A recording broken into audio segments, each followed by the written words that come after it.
Welcome back to Only Talk Sports, and tonight we have the 2024 NBA Finals Game 1 live reaction between the Dallas Mavericks and the Boston Celtics. The NBA is almost over. We only have possibly up to 7 games left, unless the series ends up ending sooner, which a lot of people think this series is going to go possibly to 6 or 7 games. We'll have to see. I know that Dallas is playing extremely good basketball right now, but I don't know. I know the Celtics aren't very trustworthy the way that they have been losing in the playoffs the last couple of years. Jason Tatum and Jaylen Brown have not been able to get that first NBA title under their belt, but still, this team is really talented. They're playing great basketball. And Kristaps Porzingis, he's a guy that is somebody to monitor. If he plays well, if he's healthy during this series and can stay healthy, that would really help out the Boston Celtics. But to start this game, we have a 3-2 game with Dallas leading over Boston.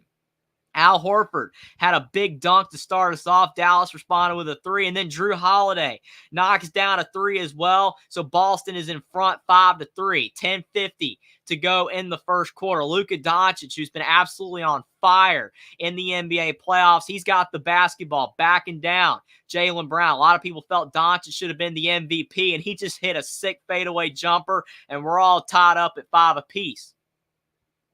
10:30 to go in the first quarter. Derek White bringing the basketball up the floor. This has been a highly anticipated series. It should be a lot of fun. I cannot wait to see who ends up winning the title this year. Both teams deserve it the way they've been playing. Dallas haven't won a title since 2011 when they had Dirk Nowitzki, and Boston hasn't won a title since 2008. So even though Boston has won 17 titles in their history, haven't won one since 2008 when they had Doc Rivers, the head coach, and all those great players with Paul Pierce, Rajon Rondo.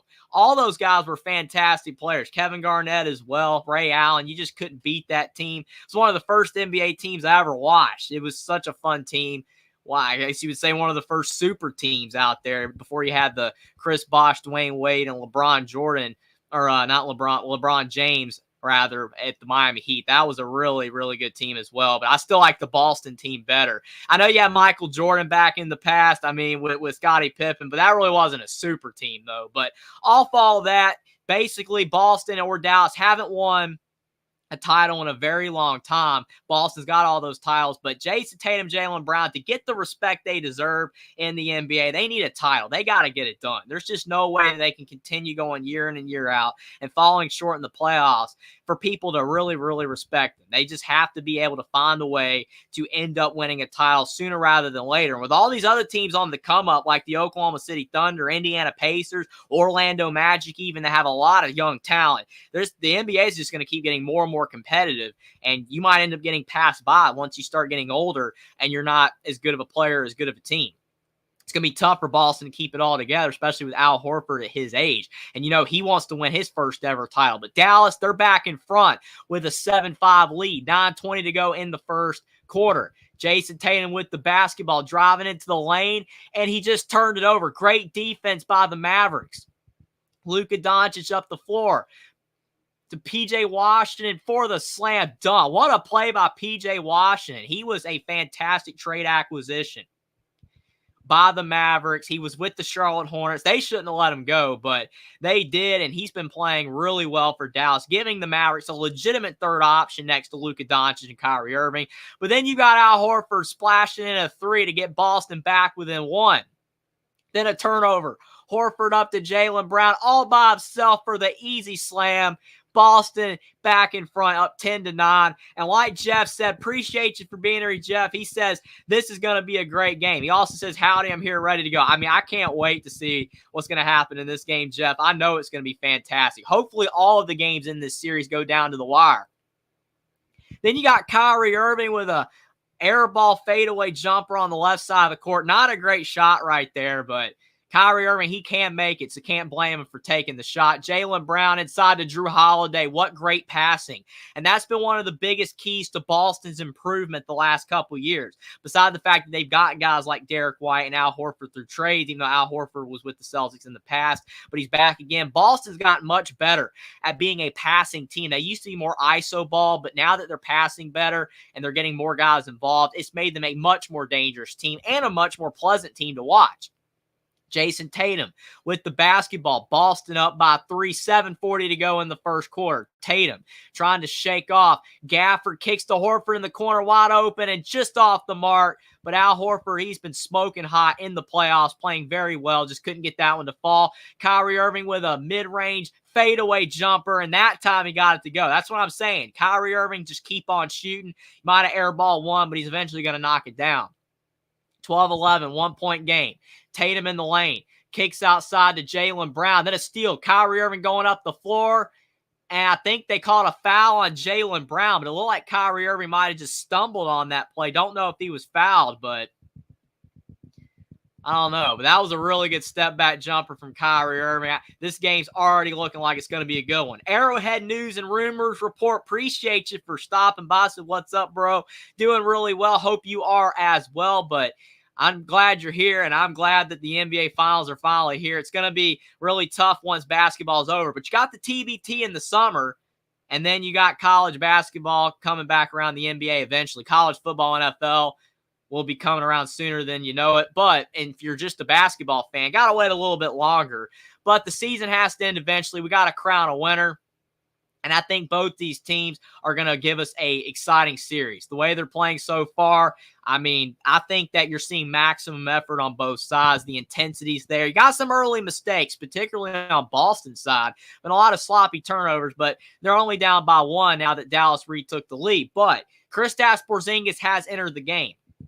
Usually he starts for the Boston Celtics, but they're bringing him off the bench because he hasn't played in a while, and there probably will be rust for Kristaps. He hasn't played in about a month, over a month actually, and I think that's going to make it be where once he's in the game like he is right now, you'll see a few mistakes. You're going to see him be a little sloppy, and a lot of people even say that Kristaps Porzingis doesn't really play all that well in the playoffs in the past. Like, he always really struggles in the playoffs. He's been a much better regular season player, but a lot of people think that's going to cause Boston to end up losing this series if Kristaps has rust or just doesn't play all that well. But I don't really see it because I think Al Horford's playing so well, and he's so determined to be able to win a title around all these great players. I think that Al Horford, this is going to be the best you see him play probably for the rest of his career. And it's going to be very hard for him to top what he's doing right now again next season and beyond as he gets even older, near being 40 years old. I mean, for his age at 37, I know a lot of people talk about LeBron James and how well he's playing, and nobody's playing as well as LeBron James is at his age. But Al Horford's been doing a great job, man, in the center down low with Kristaps Porzingis being out, and he's scoring more points than he has in the past few years. He's been very fun to watch, and I hope he can get a title. I mean, I would be happy for Dallas as well, but it would be really cool to see Tatum and Brown get their first, and Al Horford as well. With Dallas, I know Kyrie Irving already won one with the Cleveland Cavaliers back in the day with LeBron James. But when you also talk about the fact Luka Doncic hasn't won one either, and he definitely deserves one, it's going to be interesting for sure. Jackson says, what's up, Only Talk Sports Nation? I appreciate you for stopping by, Jackson. No better place to be right now than watching the NBA Finals, and glad you guys are here. Boss 13, appreciate you for being here as well. Football GM buddy, appreciate it. He says Jackson Vikings 2031, and then he says Boston in 7. I agree. I mean, that was actually my literal prediction. I mean, if you saw my video, which I don't want to spoil the entire video, but if you guys saw my video predicting the NBA Finals, I said that Boston was going to win it in 7. Now, if you want to know why I picked them to win it in 7, you can go check out that video if you would like. Find it in my channel page. But I said that they were going to win it in 7. I mean, when you look at both these teams, I feel like the biggest weakness that Dallas has, and I know that they have improved the depth. The improvement of the depth on their team has allowed them to get to this point. Because in the past, when they had Luka Doncic, they just didn't have enough around him. And then they got Kyrie Irving, and it still wasn't enough. But they've added Daniel Gafford in the trade market. They added P.J. Washington. Drafting Derek Lively was one of the best draft decisions of this past draft. Fantastic fit. Him and Gafford, even though a lot of teams have a starting center and he plays like 40 minutes a game, kind of like Jokic with the Nuggets, he almost plays every minute. Dallas has the two-center system of Daniel Gafford, Derek Lively. They both play around the same amount of minutes. And that's big because neither of them get tired. Neither of them get in foul trouble. I think that significantly helps out Dallas. And then PJ Washington's addition was huge as well. But when you look at the rest of the team, though, there's just not as much there. There's not as much depth as Boston has. Because outside of Tatum and Brown, who averaged the same amount of points combined as Kyrie Irving and Luka Doncic, then you also have Kristaps and Al Horford and Derek White and Drew Holiday and Peyton Pritchard and even Sam Hauser. And Luke Cornett can come in a little bit. Boston has so much depth. And I know a lot of people said that Boston was not impressive against Indiana, how they struggled against in some of those games versus the Pacers. But the thing you got to remember is that the Pacers are an excellent offensive team. Arguably, they were the best offensive team in the NBA last year, other than probably Boston. I mean, their offense was incredible, scoring so many points. And Boston won every game. They swept them 4-0. And the thing is that Boston's a much better defensive team than Indiana. And Dallas, they're not as good of an offensive team as Indiana. And Dallas's defense, it's better than Indiana's, but I just feel like all around, Boston's just better. Now, that doesn't mean they're going to end up winning the series. They could lose. And if they do, then Boston's still going to have that monkey on their back that they haven't been able to win a title. But I just really, really believe that the Boston Celtics, they have the superior team. And Dallas is going to have to play extraordinary basketball in this series, and Boston's going to have to choke it away and blow it and lose basically on their own accord. If Boston loses the series, it's going to be because of them. They got in their own way. But not getting in their own way on that play because Tatum kicking it out to Derek White, and that's what's helped Jason Tatum a lot. Even though he's had some struggles lately, hasn't really been playing as well, he's been able to kick it out to his teammates, and they've been able to cash in knocking down shots. That was a great decision by Tatum. Kick it out to Derek White. He's been shooting really well from three. So well that Derek White just knocked down another one. Back-to-back triples for Derek White. 20-15. And just like that, Boston's up 5. They were down, but they're on a quick 6-0 run. They can do that in a split second. Derek Jones down low, missing the reverse. Good defense from Kristaps. He gives you that extra advantage of having a 7'2" guy out there. Al Horford's great, but he's a little bit undersized. Kristaps Porzingis going to make it a lot tougher on the bigs of Dallas. Porzingis with a step back, and I think he is fouled on the arm there. Shot was off, not even close to going in. Jeff says this game is going to be physical. Absolutely. I mean, both teams play hard, play tough. I mean, they're not dirty teams necessarily in any way. I mean, Dallas had a lot of physicality with Minnesota, though. There was a lot of elbowing going on. But Boston's not really a dirty team. So it's going to be a lot of contact that's just related to playing hard and trying to do everything you can to win, because there's two different types of physicality. The dirty physicality is when, like, yeah, I'm just going to knock a person down. Kind of like we're seeing right now in the WNBA. I mean, the physicality in that league, especially for the fact that it's females playing. The amount of physicality going on in the WNBA, particularly against Caitlin Clark, is just unbelievable. Ridiculous even. But with the NBA, the physicality's there, but if you're just playing hard and no one's really getting into it, it's not really that bad. It's not like the 80s and 90s of the NBA where there was just fights breaking out almost every game. But then you have some teams that can be kind of dirty. I think it's going to be very physical, like you said, Jeff, but I don't think it's going to necessarily be like, it's not going to be dirty. It's going to be mostly honest play. But we'll have to see. When teams want to win, things can get out of hand even for guys that normally keep a level head.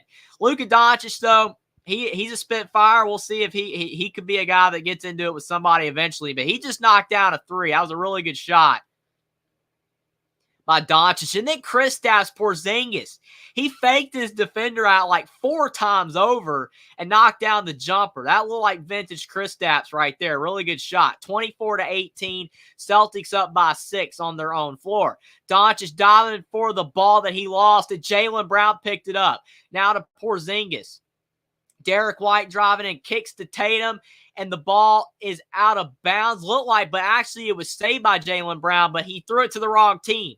PJ Washington down the floor, goes up with it, and Tatum with the board. We're running up and down the floor, but nobody's scoring, but it's very entertaining. 4:10 to go in the first quarter, and I think they called a foul on that play. No shot, though. Tatum wasn't shooting, but drew the contact. But P.J. Washington going up, was it clean? It was. That's just right there, Porzingis going straight up. I mean, that's all he has to do. When you're that tall and you're that long, all you got to do is just have your hands up. You're good. You don't have to foul. That's the advantage of being a super tall guy.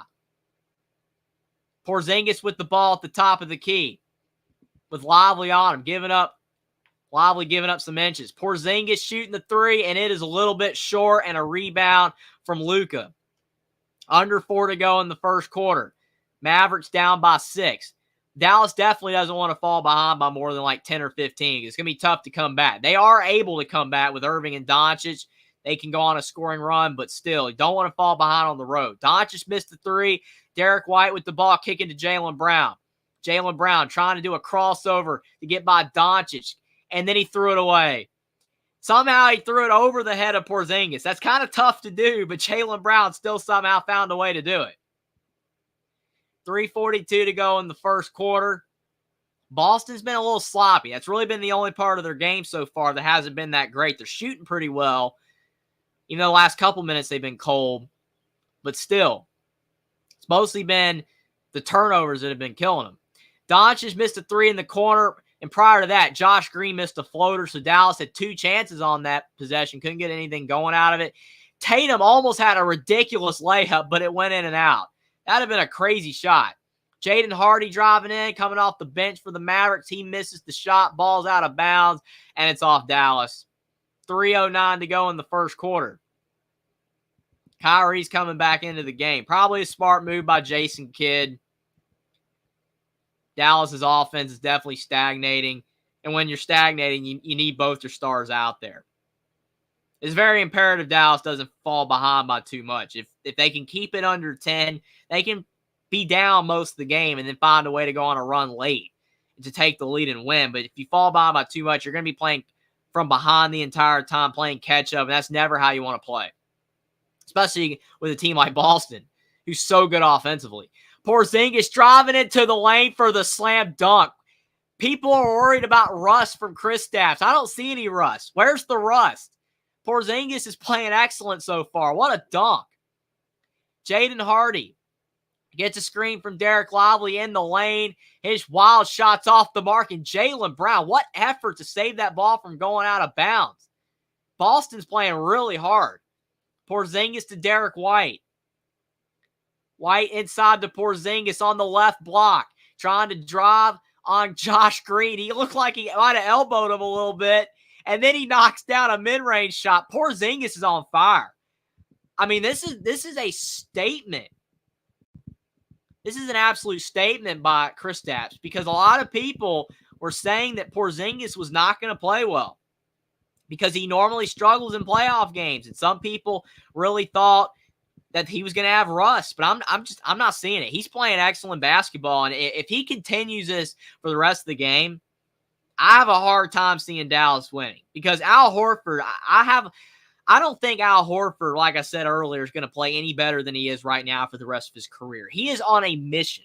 You add him to Kristaps, that's really going to limit Lively and Gafford. I haven't even said Lively or Gafford's name almost at all in this live stream so far, because they haven't done anything. And if Kristaps can continue this this high level of play, that's going to really neutralize Dallas's bigs and put a lot more pressure on Kyrie and Luka. And yes, they can get it done. They're great scorers, but it's going to be very hard for them to keep it up all game, especially if they fall behind. And Boston's already up by 10 in this first quarter. Still tons of time.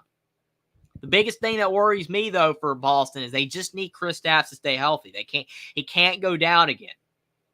And it was very smart of him when he felt it in the earlier series in the playoff, that he didn't continue to walk on that leg. Because if he had of, then that might have ended it all for him this season. He might have had to been out for the year and come back next year.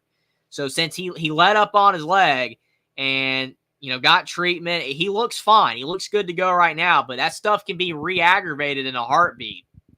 So he's definitely going to have to still monitor that. I'm sure the doctors are on his leg. But if he stays healthy, I think Boston, they're the better team. Even without Kristaps, there's still a shot Boston can beat Dallas. It's just going to be significantly harder. Jeff says Boston needs this game. And then Buckeye Mike says Dallas needs this game. I mean, obviously, both teams need this game. Because if you start out 1-0 in the series, especially if Dallas does, then they already have the advantage because then, for one, Boston will have to win a game at Dallas, which is hard to do. I mean, we saw it with the Denver Nuggets. They went down 2-0 against Minnesota, and they couldn't end up coming back and win the series. They couldn't get it done. Even though they were really close, they almost did. They were very, very close. But still, since Denver went down 2-0 in the series, and they lost both of the home games, they just couldn't come back in the series. Couldn't win enough on the road.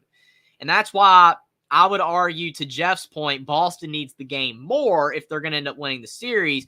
But if Dallas doesn't get a leg up on this series at all, like if they do lose this game and then they lose game 2 and they're down 2-0, especially if Kristaps stays healthy, it's going to be very, very hard for Dallas to end up coming back in the series. Buckeye Mike asking, what's up, everyone? I'm sure everybody's doing fantastic tonight watching the NBA Finals.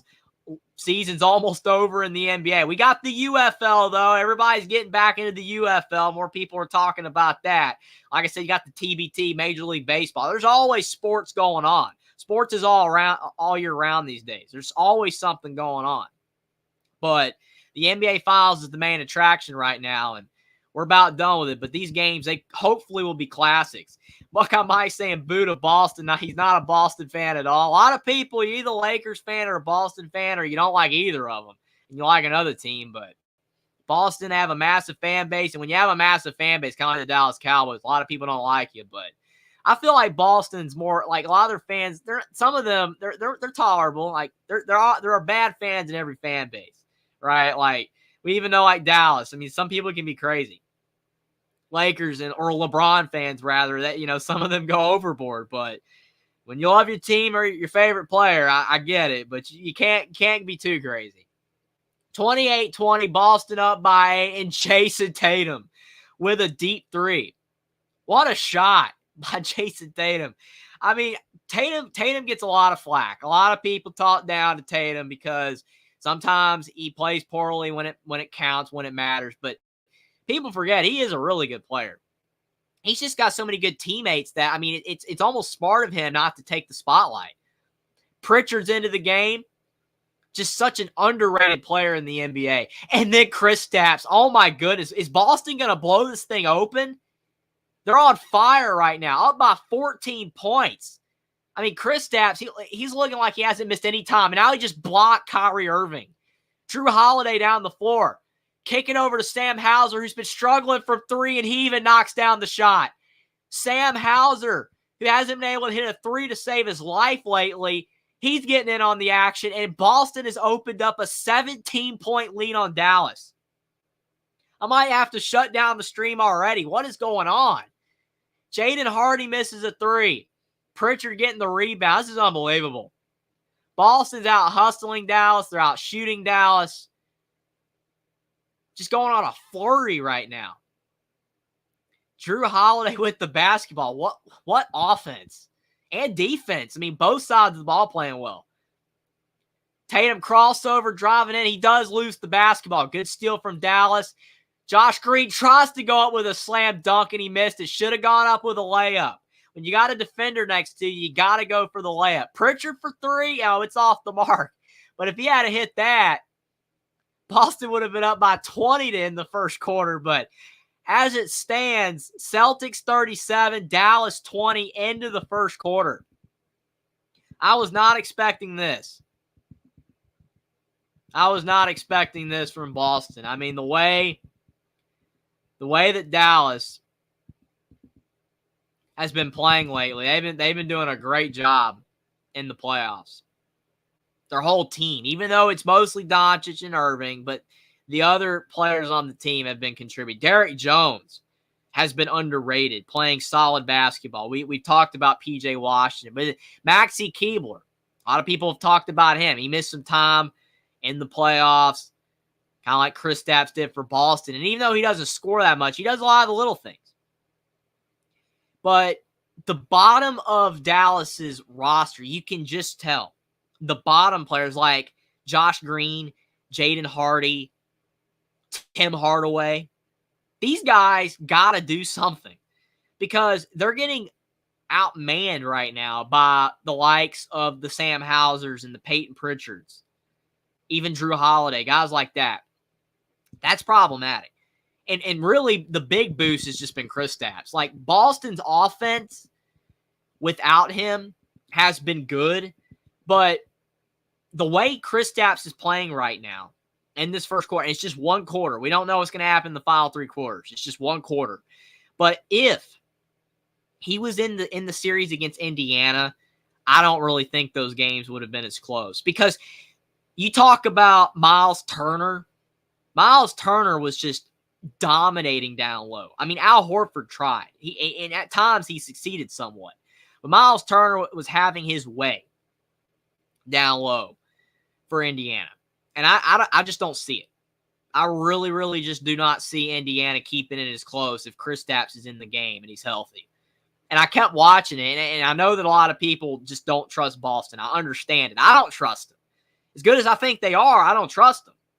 But you see the difference with Porzingis on the floor. It's night and day, especially when he's playing well. He's locked in and engaged. His defense is incredible.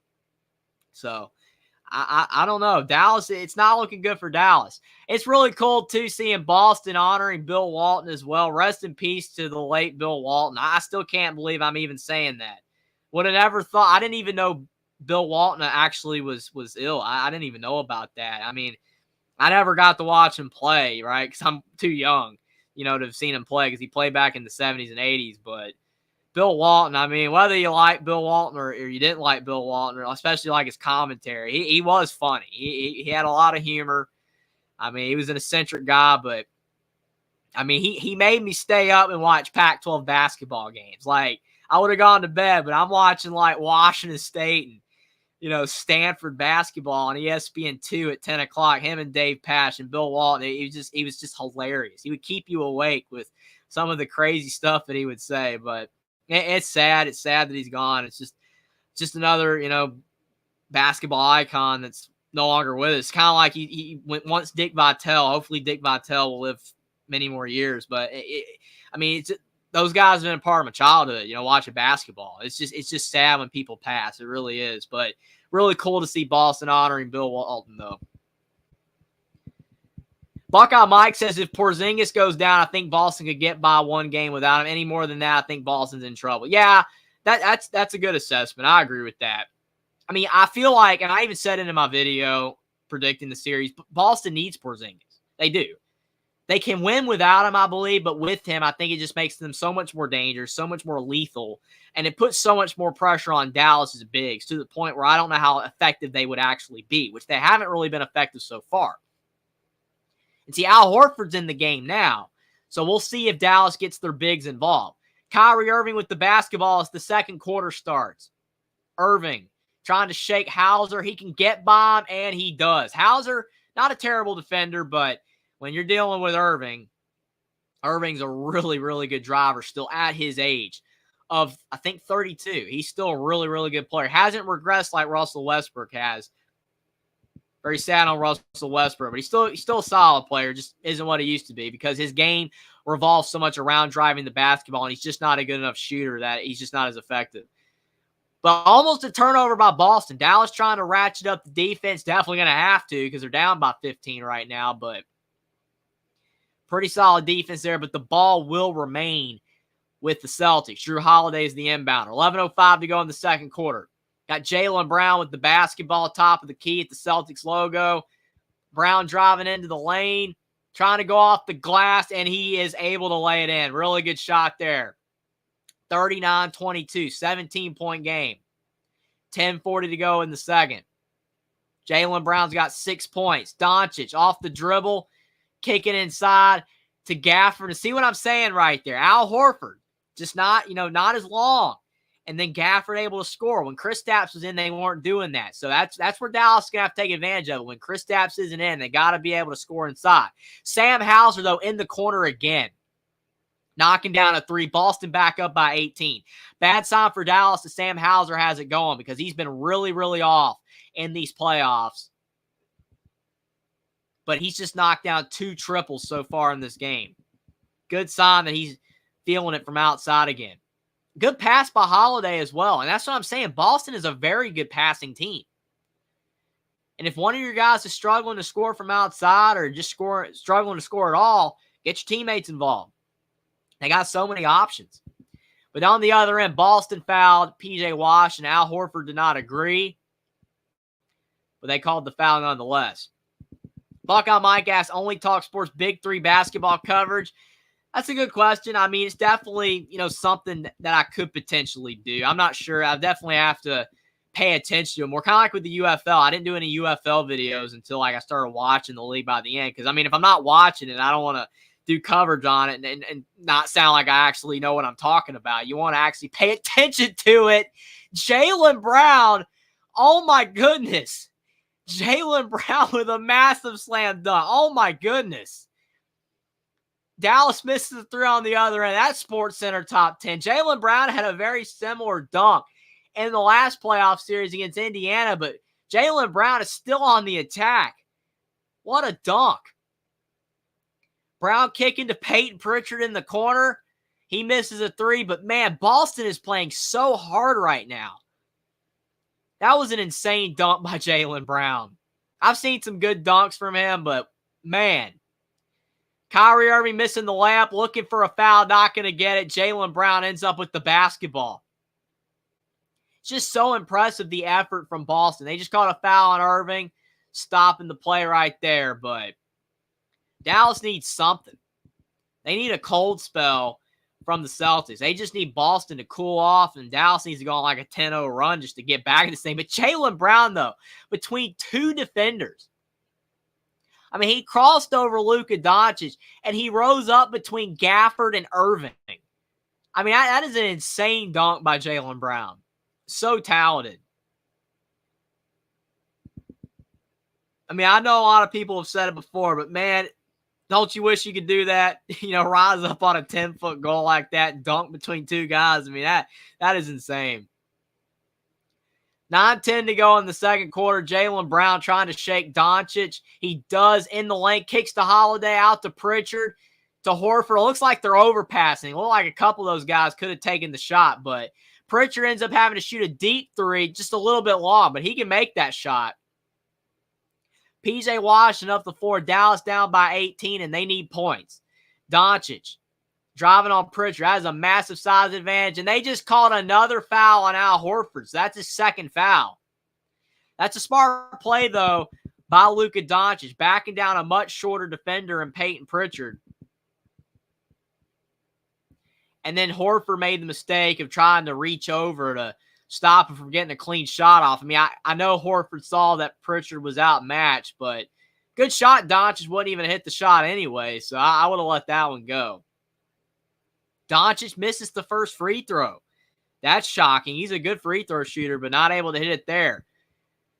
Josh Green's coming back in for Dallas. Holiday's leaving for Boston. Derek White, Jason Tatum are coming back in.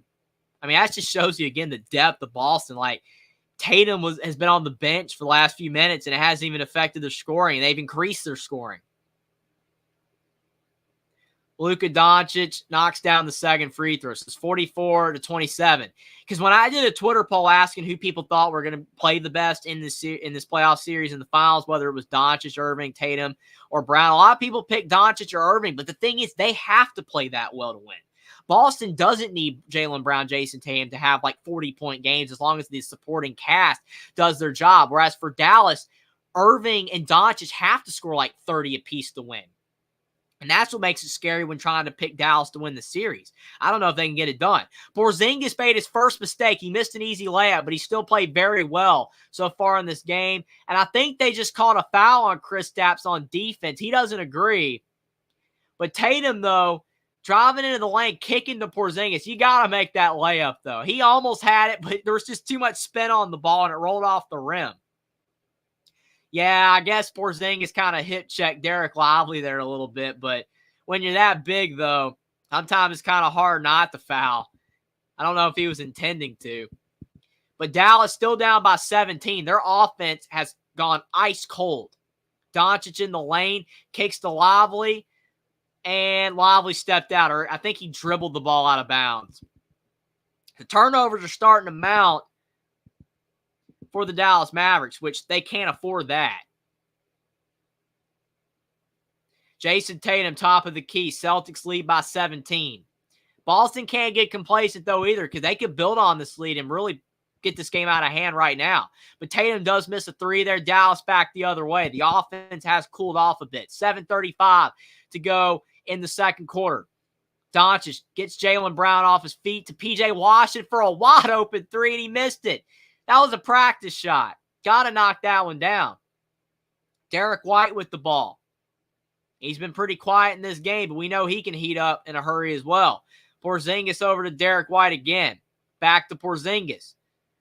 Porzingis trying to back down Derek Jones. Porzingis mid-range shot, and he knocks it down. Porzingis can't miss a jump shot in this game right now. He missed an easy layup, but he's knocking down all these jumpers. These are not easy shots, and he's got 13 points. The mark. And Derek White, he bullied the ball away from the Dallas defenders and Kristaps. He's like, that's my rebound. Jaylen Brown in the lanes, thought about taking the jumper, kicks back out to Kristaps. Now Derek White with it, 10 seconds on the shot clock. 6:40 to go in the second quarter. Kristaps with the ball again, jumping up for it. Got Josh Green on him. Off the dribble, mid-range, Kristaps can't miss.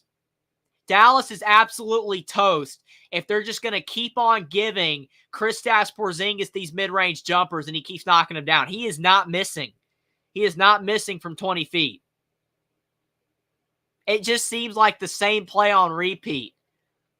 Beautiful stroke, knocking it down, and he's always doing it on a shorter player. Significantly shorter player. I mean, everybody for Dallas is shorter than Kristaps, but it's a significantly shorter player. That gives him the advantage of being able to rise up without having to worry about the threat of it being blocked. Buckeye Mike says, here we go. Dallas will become too dependent on the three. That is what I don't like about basketball. Absolutely. And for the longest time, that really made me become disinterested in the NBA. For a very long time, you know, in my life, I didn't really watch the NBA all that much. It's just the three-point fest is not really that fun. It isn't. I mean, when the game gets to crunch time and then both teams, it's like you're going back and forth and you're trading threes. It can be fun, but when that's like the entire game, it's not fun. You want to see guys backing it down, doing some type of old school ball, getting it in the paint.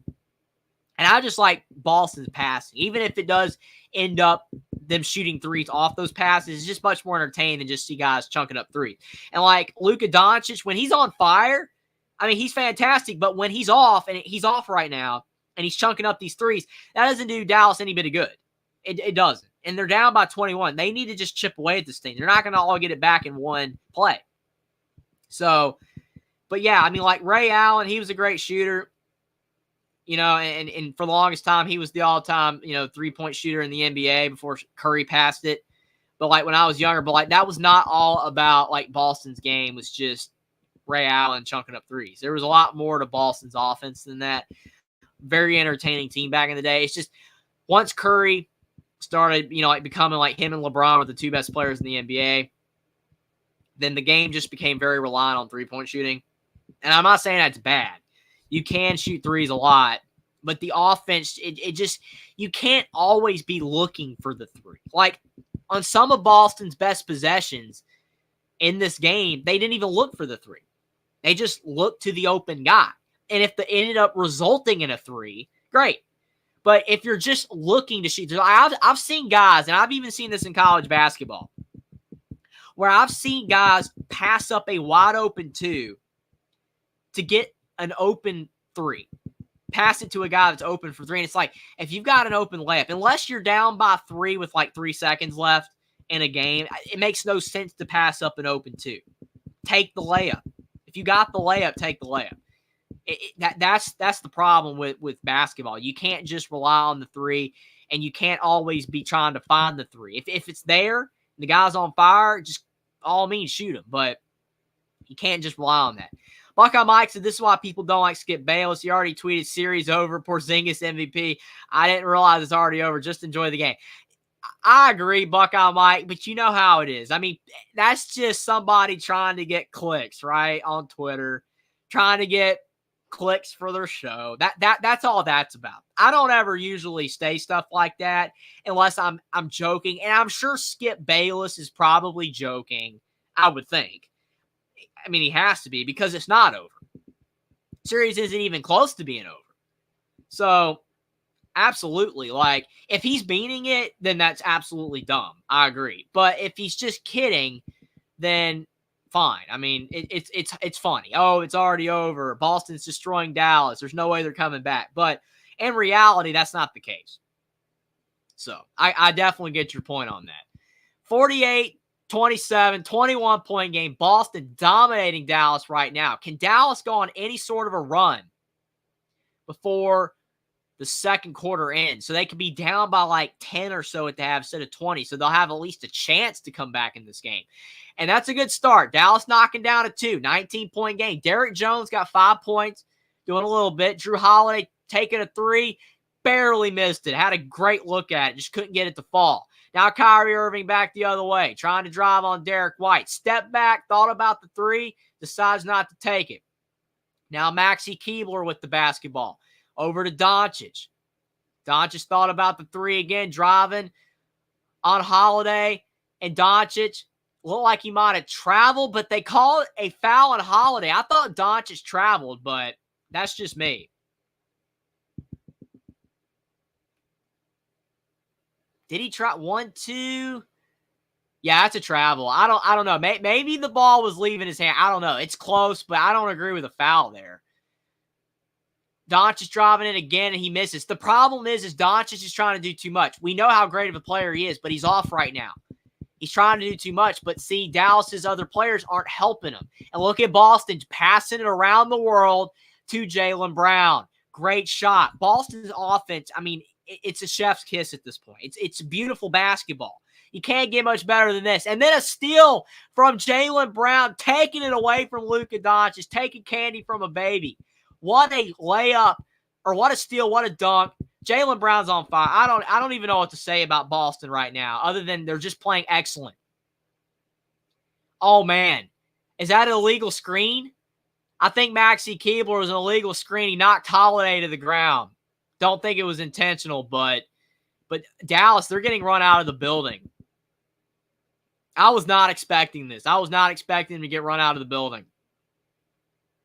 I mean, there's still a second half, but I've watched a lot of games where teams have been down big and they've come back. But this is reminding me of that one game with the Memphis Grizzlies last year when they were playing the Los Angeles Lakers, and Memphis went down by like 40, and then they ended up cutting it to like 15. But once you go down by too much, you can't come back. And see, Boston, they're borderline up by 30. Derek White just laid in. It's 55-29. I'm not seeing it where Dallas is coming back. And they're disengaged. I mean, that's a dumb pass by Irving. They're absolutely disengaged, playing awful basketball, and it's just getting worse. I mean, look at that pass from Holiday. Makes it too easy. And that was actually a foul by Irving. I mean, he kind of like pushed Derek White in the air a little bit. I mean, this is just bad. This is bad basketball from Dallas. This is their worst game of the entire playoffs. Awful. Tatum shooting a 3, and you guessed it, it's good. He knocked down the triple. It's 58-29. TD Garden is erupting. Finally, Dallas scores again. I was beginning to wonder there for a minute. Luka Doncic laying it in, 58-31. Bit of a breakdown by the Celtics defense, but they're going to need a lot more than that if this game's going to become any bit competitive again. And Tatum, he almost threw the ball away, but Al Horford saved it from going out of bounds. That is the epitome of this game. Like, Boston makes a mistake, and then the Celtics end up correcting their mistake by saving it from going out of bounds. It's just great effort. I mean, Dallas is rotating Josh Green back into the game, but like, Josh Green hasn't done anything in this game so far. Jaylen Brown dancing around PJ Washington, trying to drive on him. kicks to Horford, and that is a turnover. Oh, they're giving it back to Boston? I thought it was off of Boston, but it looks like they're giving it back to the Celtics. All I know is when I started this game, doing this live stream for this game, I had no idea that it was going to be a blowout like this in the first half at least. I was expecting this to be a close game. I mean, like even Jeff was commenting at the beginning, like this was going to be really close, but I don't know what's going on. I mean, this is ugly. Okay, they are giving it to Dallas. Yeah, that was off Boston. They got it right. They got it right. 3:30 to go in the second quarter, 58-31. Dallas needs to go on a quick 10-0 run of some sort. Doncic driving in, turn around, kicks in the corner to Josh Green, who fakes to P.J. Washington, and P.J. Washington's very off. He cannot hit a three to save his life right now. Holiday up the floor to Tatum, almost loses the ball.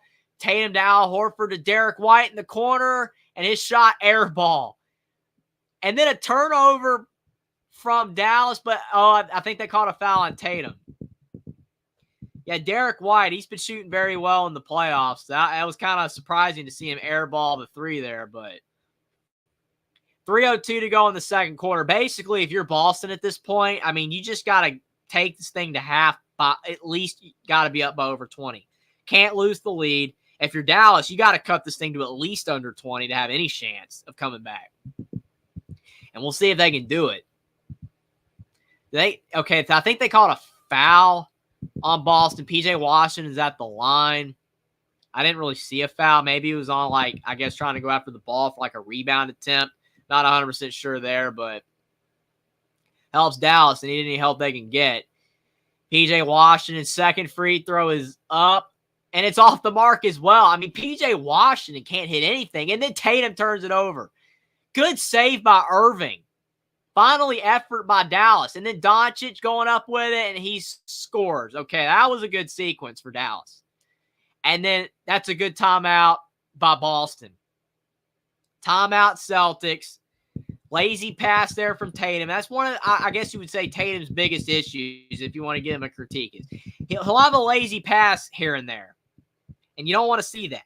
You're up big, but you don't want to give away the lead. And you got Joe Mazzulla sensing a little bit of, relaxing by Boston, calling that timeout. You got to keep that intensity up. Because if Boston, like, they're up by 25 right now, but if they're up by 30 at the half, good chance Dallas folds. But if they're only up by, like, 19 or 20, Dallas still will believe that they can come back. I mean, these last 3 minutes are going to be the most important minutes of the rest of the game.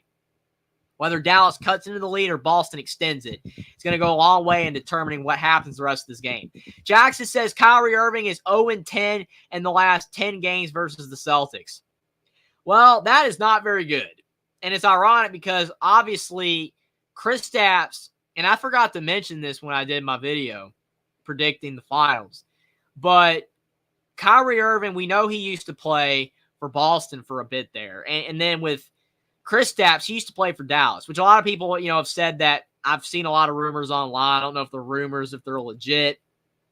But a lot of people said that a lot of people didn't like Kristaps in Dallas, or like Luka Doncic and him. They didn't get along. I don't know if, it's rumors or not, but so maybe there's some bad blood there. I don't know. But that's interesting.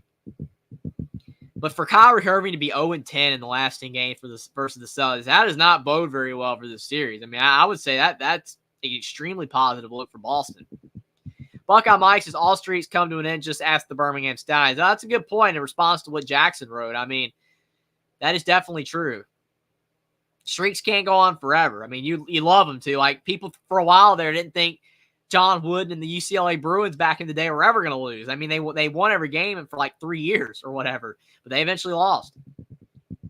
RC, appreciate you for stopping by. He says, only talk sports. Is that you? What's up? Boston is going off. They're not playing around. Absolutely. I am back. I was going to do one of the games last week. I really was. I said 2 weeks ago that I was going to try to do a game every week, but it just never happened. The series got out of hand, too. Both of them, Indiana and Boston, and then Dallas and Minnesota. They got out of hand.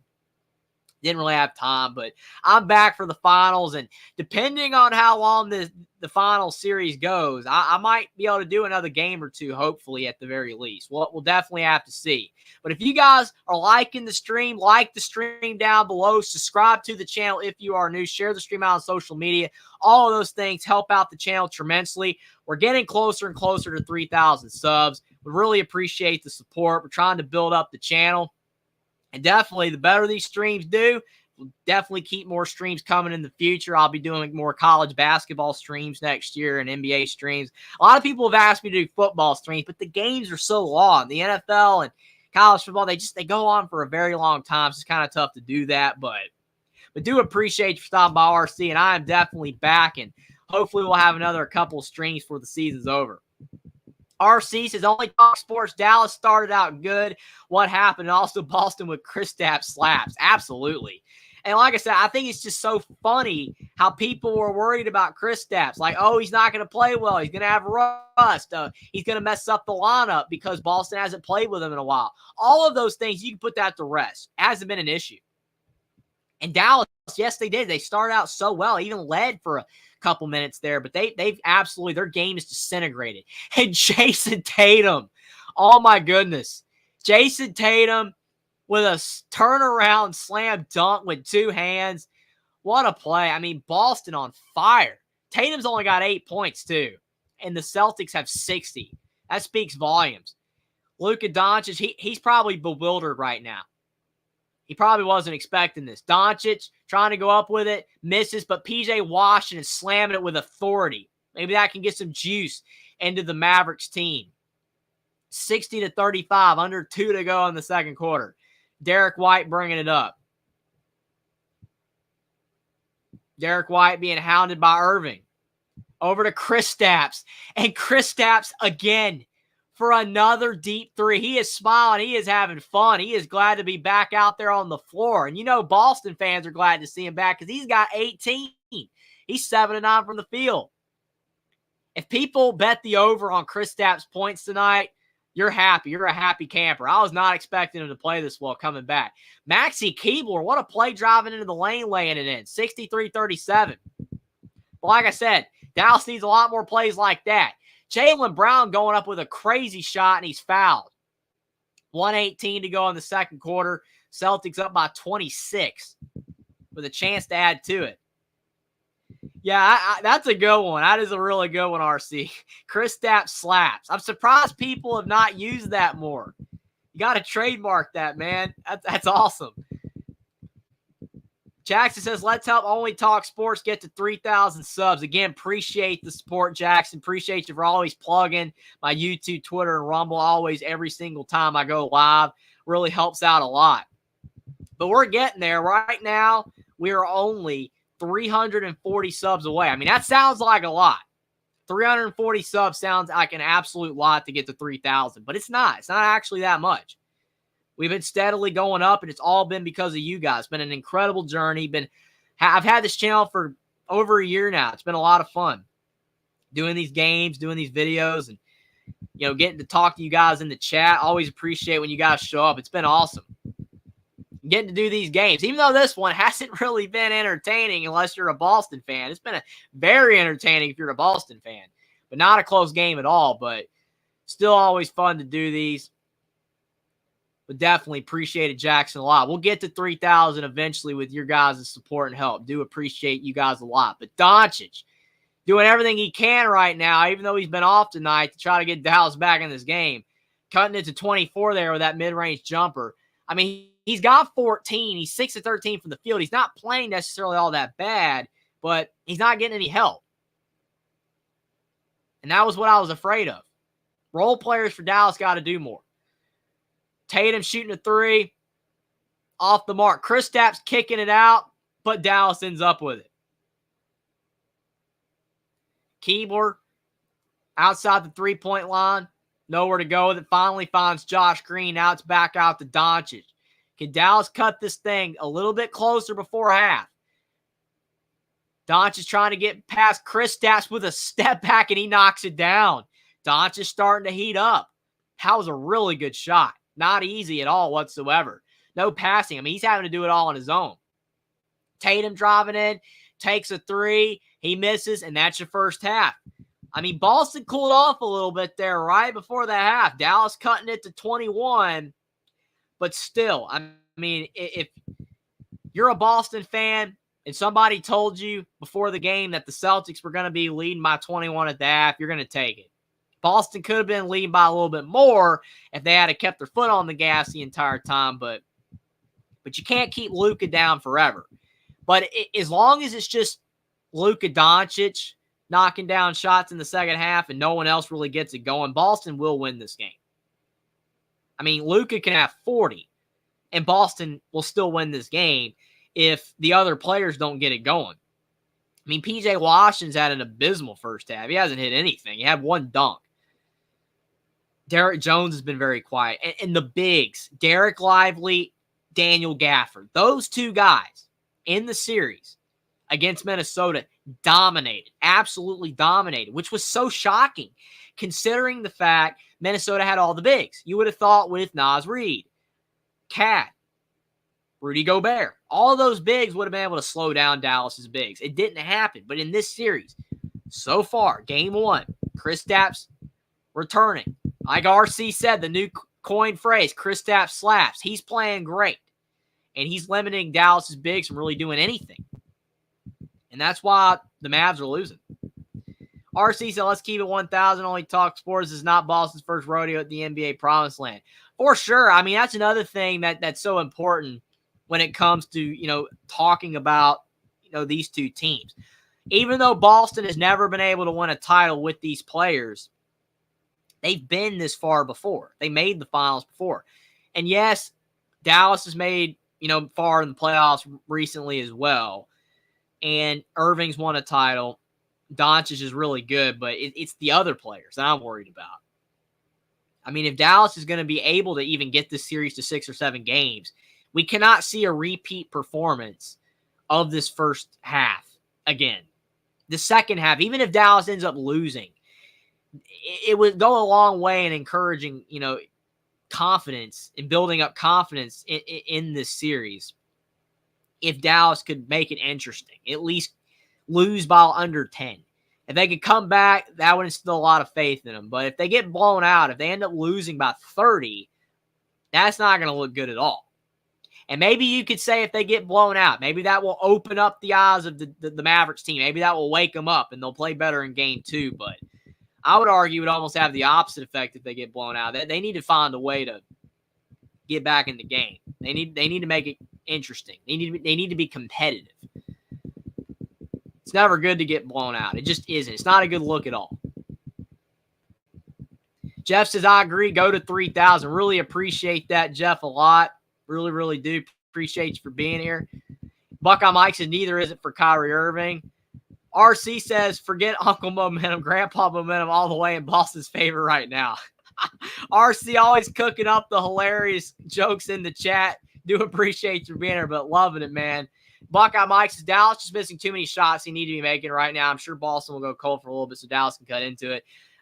And absolutely, Mike. And you said this 25 minutes ago. I'm always behind in the chat. I usually have a hard time keeping up because I'm trying to do the game, but I'll catch up during the half. But it's a great point. You saw Boston go cold a little bit right before the half. Dallas did cut into it. But absolutely. I mean, they've had open shots. Like P.J. Washington's had like 3 threes in the first half that were basically practice shots. No pressure at all. If he hits all 3 of those shots, instead of them being down by 21, they're down by 12. It doesn't look like a lot, but it is significant. They're down by a lot because they're just missing shots. And Boston's played well on defense. The biggest reason why they're up is because of Kristaps and his defense down low, but it is also because Dallas is missing shots that they can make. Maybe they'll hit them in the second half, but even if they do, it will be tough for them to come back.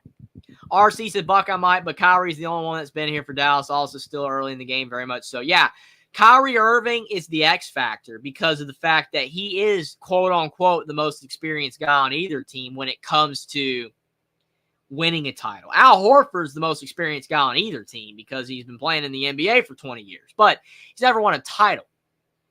But still, whether you really put a lot into that, and whether you have to have won a title to have experience. I don't think that's true. I think Tatum and Brown and Horford and all these guys have tons of experience. Drew Holiday, they have a lot of experience. I mean, just because they haven't won a title with the Celtics doesn't mean anything to me. I think that they have all the experience they need. They just need to eventually win one. Kyrie has the experience and all, but they just don't have the depth. That's the problem. RC says, only Talk Sports, you ever done a UFL live stream? I didn't get to do one of those. Like I said, those games are a bit shorter. I will admit. They're a little bit shorter than the NFL. A little bit shorter in college football, but I haven't been able to do one. I mean, they're kind of long, and plus trying to find time for it. I mean, if I could find time, I mean, maybe, you got the semifinals and the championship game, but it all depends if I have time. But do appreciate the suggestion. I'm sure it would be a lot of fun. I kind of haven't really been locked into the UFL this year. Some people are upset about that. I am back. I have my semifinal prediction, and I will have my championship prediction at the very least if I'm not able to go live for any of it. But I didn't do the week-by-week predictions. Like last year, I did all of the USFL and all the XFL. But when they merged, I just wasn't really interested in the league because I've said it before multiple times, but it reminded me of the Kmart-Sears merger. The Kmart-Sears merger in the mid-2000s was one of the worst decisions in American business history. It was terrible. Both companies were at the top, but they were also kind of struggling, both of them as well. And what's dumb is the company that was struggling even further, Kmart, is the one that technically bought Sears. It doesn't even make any sense. And it was just dumb. And it's kind of like with the USFL and the XFL. The XFL technically bought the USFL, right? When they merged, quote unquote, because The Rock's still like the owner or whatever, even though they did keep the USFL conference and the XFL conference. But the problem is that the XFL was hurting more than the USFL because the USFL, even though I thought the hub system was dumb, I really did, it was smarter because it made the USFL save money because they only had to, in the first year, they all played in Birmingham, and then the next year they had the 4 locations, whereas the XFL, they're traveling to all these locations, the Seattle Sea Dragons, the Vegas Vipers, all over the country, and it was a waste of money. They weren't making the return on investment. So the XFL, to me, was just, it was a bigger failure than the USFL, at least the Rocks version. And the XFL, again, technically bought the USFL. I just think it's absolutely dumb. Like I said, I feel like it's the exact same situation as Kmart-Sears. I hope it doesn't end up being exactly like Kmart-Sears because Kmart-Sears are both gone. I mean, they exist. They do both still exist. I think Kmart's got like 11 stores and Sears is like 10. But if you count that as existing when both those companies had over 1,000 stores just 5 to 10 years ago, that's awful. And I don't know, nobody cares about business here, but it's just a good comparison. It is a good comparison to me for the USFL, XFL. I want the USFL and XFL to succeed. Now the combined UFL. I want it to succeed. I want spring football. I like it.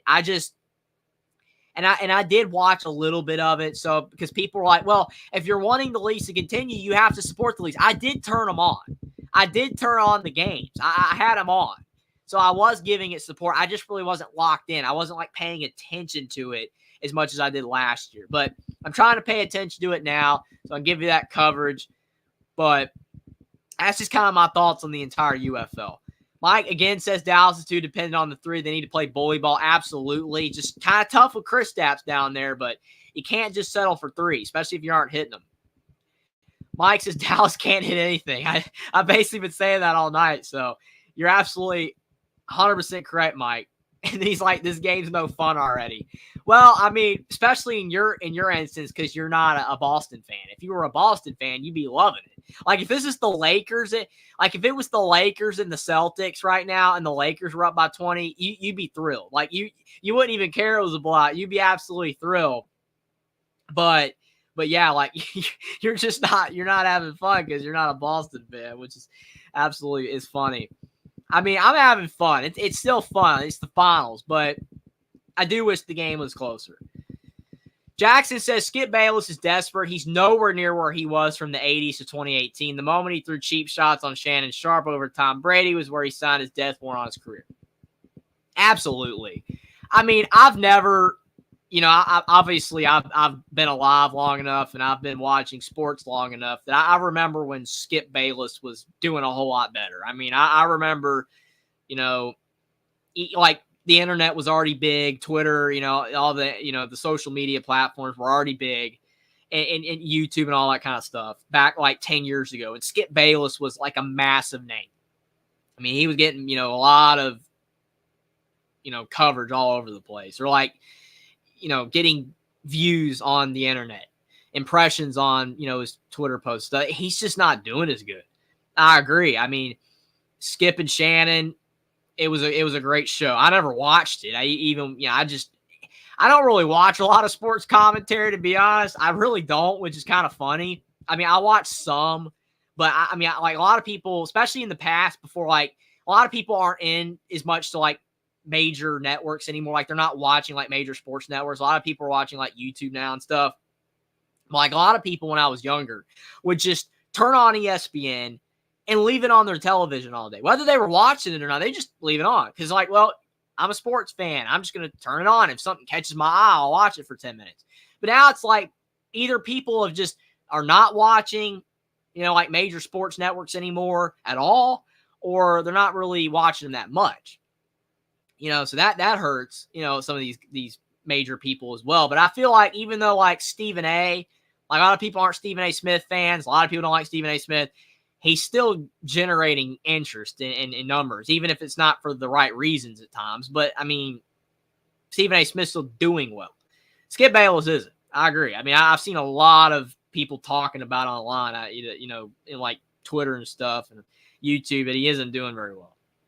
And I don't really see him being talked about as much. So, I mean, like I said, I never watched this show anyway, but we'll see if he can get it back. I mean, you never want to see anybody, fall apart. But like you said, Jackson, he's been doing it for a long time. I mean, he doesn't really have any, I would say, more to prove, or like he doesn't ever have to do any more sports coverage ever again. And he's set for life. I mean, I don't know his financial situation or anything, but I mean, I'm sure he's made a ton of money. So it's not like it's, the end of the world for Skip Bayless, even though his show isn't garnering nowhere near the numbers it used to. I mean, he's garnering a lot more numbers than I am. So, I mean, Skip Bayless is still not doing all that bad, but you know what I mean. But I do appreciate all you guys for being here tonight. Like the stream down below. Subscribe to the channel if you are new. Share the stream out on social media. And maybe eventually we can hit Skip Bayless's numbers, even if they're not as good as they used to be. Maybe eventually we can make it to Skip Bayless's numbers. But do appreciate all of you guys. Jackson said it feels like we could see a 4-1 series win for the Celtics. Well, I predicted it to be in 7. And Boss earlier, he predicted it in 7 as well. But the way things are going, I mean, it's very well possible it could be, a sweep or in 5 games. And I hope that's not the case. I mean, even though, the NBA doesn't want it to be over quick because they make more money the further the series goes.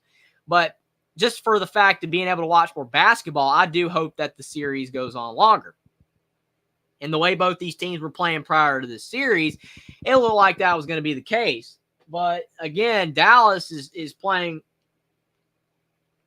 arguably their worst game of the playoffs. I mean, they got it together a little bit.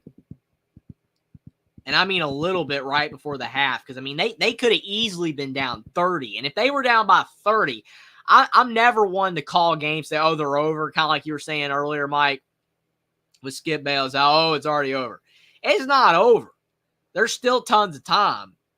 But being down by 21 against arguably the best team in the NBA, and Dallas's role players aren't playing well, that's going to put so much pressure on Doncic and maybe Irving to step up. That's not good. And they're on the road. So they have no home crowd to possibly juice them up, energize them, get them back in the game. They're on the road. Boston's fans are juiced up. They're on their feet. They're loving what they're seeing. And Porzingis, I mean, he even cooled off toward the end of the first half, but he set the tone. Him, the way he played early in the game, he set the tone for Boston, and then I got everyone else going. Mike says it's too soon to call the series just yet. Dallas come back and win game 2. Absolutely. And I could see it. I could see it easily. I could see Dallas losing this game even by 25 in game 1 and then them coming back and win game 2. But still isn't a good look, though. Still definitely not a good look the way that they're playing. I mean, I don't know about you, Mike, but I'm sure you weren't expecting, and I wasn't. I was definitely not expecting to see a blowout in almost any game. I didn't think any of the games would be blowouts. I thought there was a good chance that we would see every single game being competitive. I mean, I know that's impossible to predict. That's why when you make prediction videos in general, they're just predictions. I mean, they're never going to be accurate. But I said I thought like every game could be competitive. Well, that's wrong because this game for sure hasn't been competitive. Mike says LeBron to Dallas is the missing piece for the Mavericks. I get that, Mike, but my problem is I feel like wherever LeBron goes, he at this stage of his career, he kind of makes the team worse. I know you're going to disagree. But I'm just saying, like, you think about it. If he goes to Dallas, they're going to have to trade pieces. They're going to have less depth. So it's going to be like the reincarnation of the Phoenix Suns with Booker and, Durant and all that. When they first got Durant, now they got like Bradley Beal, Eric Gore, Grayson Allen. They got a little bit more depth, but Phoenix isn't ever going to win. Phoenix is never going to win a title with Kevin Durant as long as they don't do anything with that team, ever. So I feel like LeBron, it would make Dallas worse to me. I really do. I think they would be a worse team if they got LeBron. And I don't think, we haven't even talked about the Lakers coaching search thing. Dan Hurley should not take the Lakers job because LeBron's there, or if LeBron wasn't there. Dan Hurley needs to stay in Storrs, Connecticut, and continue building up that dynasty at UConn and be a beloved legend at the university forever. Because if he goes to the Lakers, he's going to get fired. I have a hard time seeing him becoming Eric Spoelstra, where he's going to be there for 20 years. Anything's possible, but I wouldn't chance it. I know that life's all about risks, but I think that risk is just too big. But that's my opinion. I don't think Redick should take the job. And Anthony Davis has even said he doesn't want Redick for some reason. And I wouldn't take it if I'm Dan Hurley. I really wouldn't take it if I'm Dan Hurley. I think that's nuts to me. But third quarter started up, and Boston's up by 20 right now. They knocked down a 3. Dallas hit a couple buckets, but still being down by 20. They got a lot of catching up to do. Can Luka Doncic hit some big shots to cut into this lead? 10:30 to go in the third quarter. Doncic off the dribble in the lane, and his shot went in and out. What an unfriendly roll. Had that shot, just couldn't get it to go. Derek White over to Horford. Jaylen Brown in the corner for 3. His shot is off the mark. Good rebound by P.J. Washington. I mean, if the Mavs are going to make a run, it's right now. This is when they got to do it. And Irving knocking down a floater. 66-48, 18-point game. If it gets to under 15, Missoula will call another TO. Missoula's done a really good job managing timeouts so far in the playoffs. Whenever things get a little dicey, he always calls timeout to settle them down. And Tatum just turned it over. Maybe this is the run for Dallas. Doncic kicking in the corner to P.J. Washington. Open for Kyrie Irving. Man, Irving had a wide open shot. Just couldn't get it to go. And Gafford, he couldn't save it from going out of bounds. Good effort, though, from Gafford, but ends up being Boston's ball anyway. Derek White over to Jaylen Brown through the legs, decides to kick it out to Drew Holiday. Boston being a little more strategic, it seems. Not playing as fast, but if you're Boston, you can't take your foot off the gas too much, or Dallas will be able to come back. Al Horford missed a wide-open mid-range jumper. Now Kyrie Irving back the other way. Irving with a mid-range jump shot, and it's off the mark. Holiday with the board. Irving's had a couple good looks here. He just hasn't been able to hit them. Holiday in the corner to Derek White. His shot's off the mark. So both teams have gone a little cold here in the last couple minutes.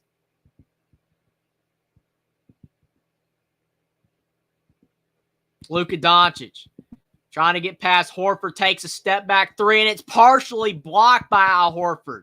What defense? And then Luka Doncic is taking a charge. Oh, man. Looks like Dallas, they're starting to play harder. They're ratcheting up on both sides of the ball, but they need points.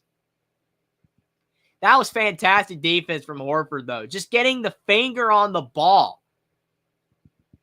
Yeah, I guess they called that on Jaylen Brown because he extended the arm a little bit, but I mean, was Doncic really in legal guarding position 45 feet from the basket? I don't really know. That's a little bit of a debatable charge. Kyrie Irving with the basketball. Mavericks down by 18. They've been given some chances to cut into this lead, and just another mistake. Irving dribbling it off his foot.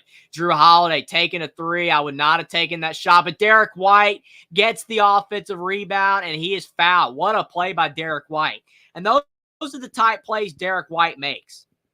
Derek White, always in the right place at the right time, it seems. And we know what Derek White is capable of in that department, because he had that fantastic putback against the Miami Heat last year in Game 6. That was still such an iconic play. And it would have been even more iconic if Boston hadn't ended up winning that series in Game 7. But Tatum got hurt, and then, unfortunately, for Boston, they didn't win the series.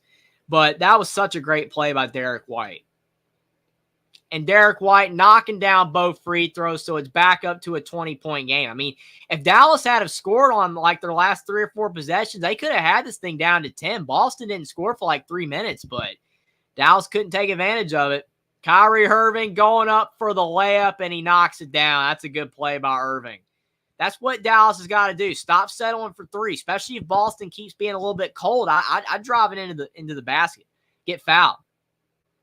Irving almost with a steal on Drew Holiday, but the ball is out of bounds off Dallas, but still good effort. 8:01 to go in the third quarter. Boston has been in command since late in the first quarter, but there's still enough time for Dallas to make a run if Boston continues to miss. And Tatum with a turnover. I mean, Dallas is playing better defense right now than they were in the second quarter. I will give them credit there, but Boston's also being a little bit sloppier than they were in the second quarter. Got to clean it up. P.J. Washington driving in, laying it in. That's a really good play for P.J. Washington. And like I said, what did I say? Got down to around 15. Mazzulla was going to call a timeout, and that's what he does. He's got down to a 16-point game. Joe Mazzulla taking that timeout. Can't afford Dallas to cut into this lead any more than they already have. I mean, Boston was up by almost 30 points. Dallas starting to chip away at it, and it's just because of the fact that Boston has laxed up. They're not hitting their jumpers anymore. They've gone cold. So we'll see if they can get it back. Jackson says the way the Celtics have dominated the Eastern Conference in the playoffs, it would not surprise me if they dominate the Mavs the same way. Absolutely. And that's why a lot of people have been frustrated with Boston, whether you're a fan or not, because like if you're someone that like bets on these type of games in the playoffs, the problem is that Boston has looked so good in the regular season for like the last 3 years, but they haven't been able to win it all. I mean, last year was probably the most infuriating because I felt Boston was the best team last year. And I know a lot of people would disagree with that and say that it was the Denver Nuggets. And I don't blame you if you feel that way, since Denver ended up winning it all. But the thing is Boston was a really good team last year. But, I mean, you got to remember, Tatum got hurt in Game 7. Jaylen Brown had that wrist problem because didn't he hurt his wrist in his garden or something? Like, Jaylen Brown was working in his garden somehow. I don't even know. Like, usually when you're like that massive of an NBA player, usually you have like groundskeepers or whatever, but like he hurt his wrist in his garden. That's what I saw anyway. So Jaylen Brown wasn't 100%. And then Boston ended up losing the series, but I felt like Boston was the best team last year. They just blew it. Miami as well just shot a ridiculous percentage from 3 in those first 3 games. I mean, Miami in those first 3 games in the playoff series against Boston last year, they shot like 50% from 3. And there was like one game where they were like 22 of 45 from 3. It was just some ridiculous, statistic. And I feel like if you redid that series, I don't like the whole phrase best out of 10, like, oh, this team would win 8 out of 10 times. People do it all the time in college football. Like if Notre Dame beat Ohio State football last year, a lot of people would have said, oh, well, Notre Dame, out of 10 games, Ohio State will win 8-0. It's probably true. But still, it's like, at the end of the day, Boston was better than Miami last year, but Miami won. Nothing you can do about it. Miami ended up winning the series, but Denver ended up beating Miami fairly easily. And I just feel like if Boston was fully healthy and they played Denver, there's a really good chance Boston wins it all last year. Possibly. I mean, Denver did lose Jeff Green and Bruce Brown, but you saw how much worse Denver was this year without those two guys. And like Jamal Murray regressed. I don't know. Like Murray's great. He's a great player, but he regressed in the playoffs. Jokic was trying to do everything. And like KCP, Michael Porter Jr., they didn't play well. Aaron Gordon did, but like Denver was significantly worse. And that's why they lost to Minnesota. But I don't know. I just think like Boston's better. Best team in the NBA. Got a lot of depth.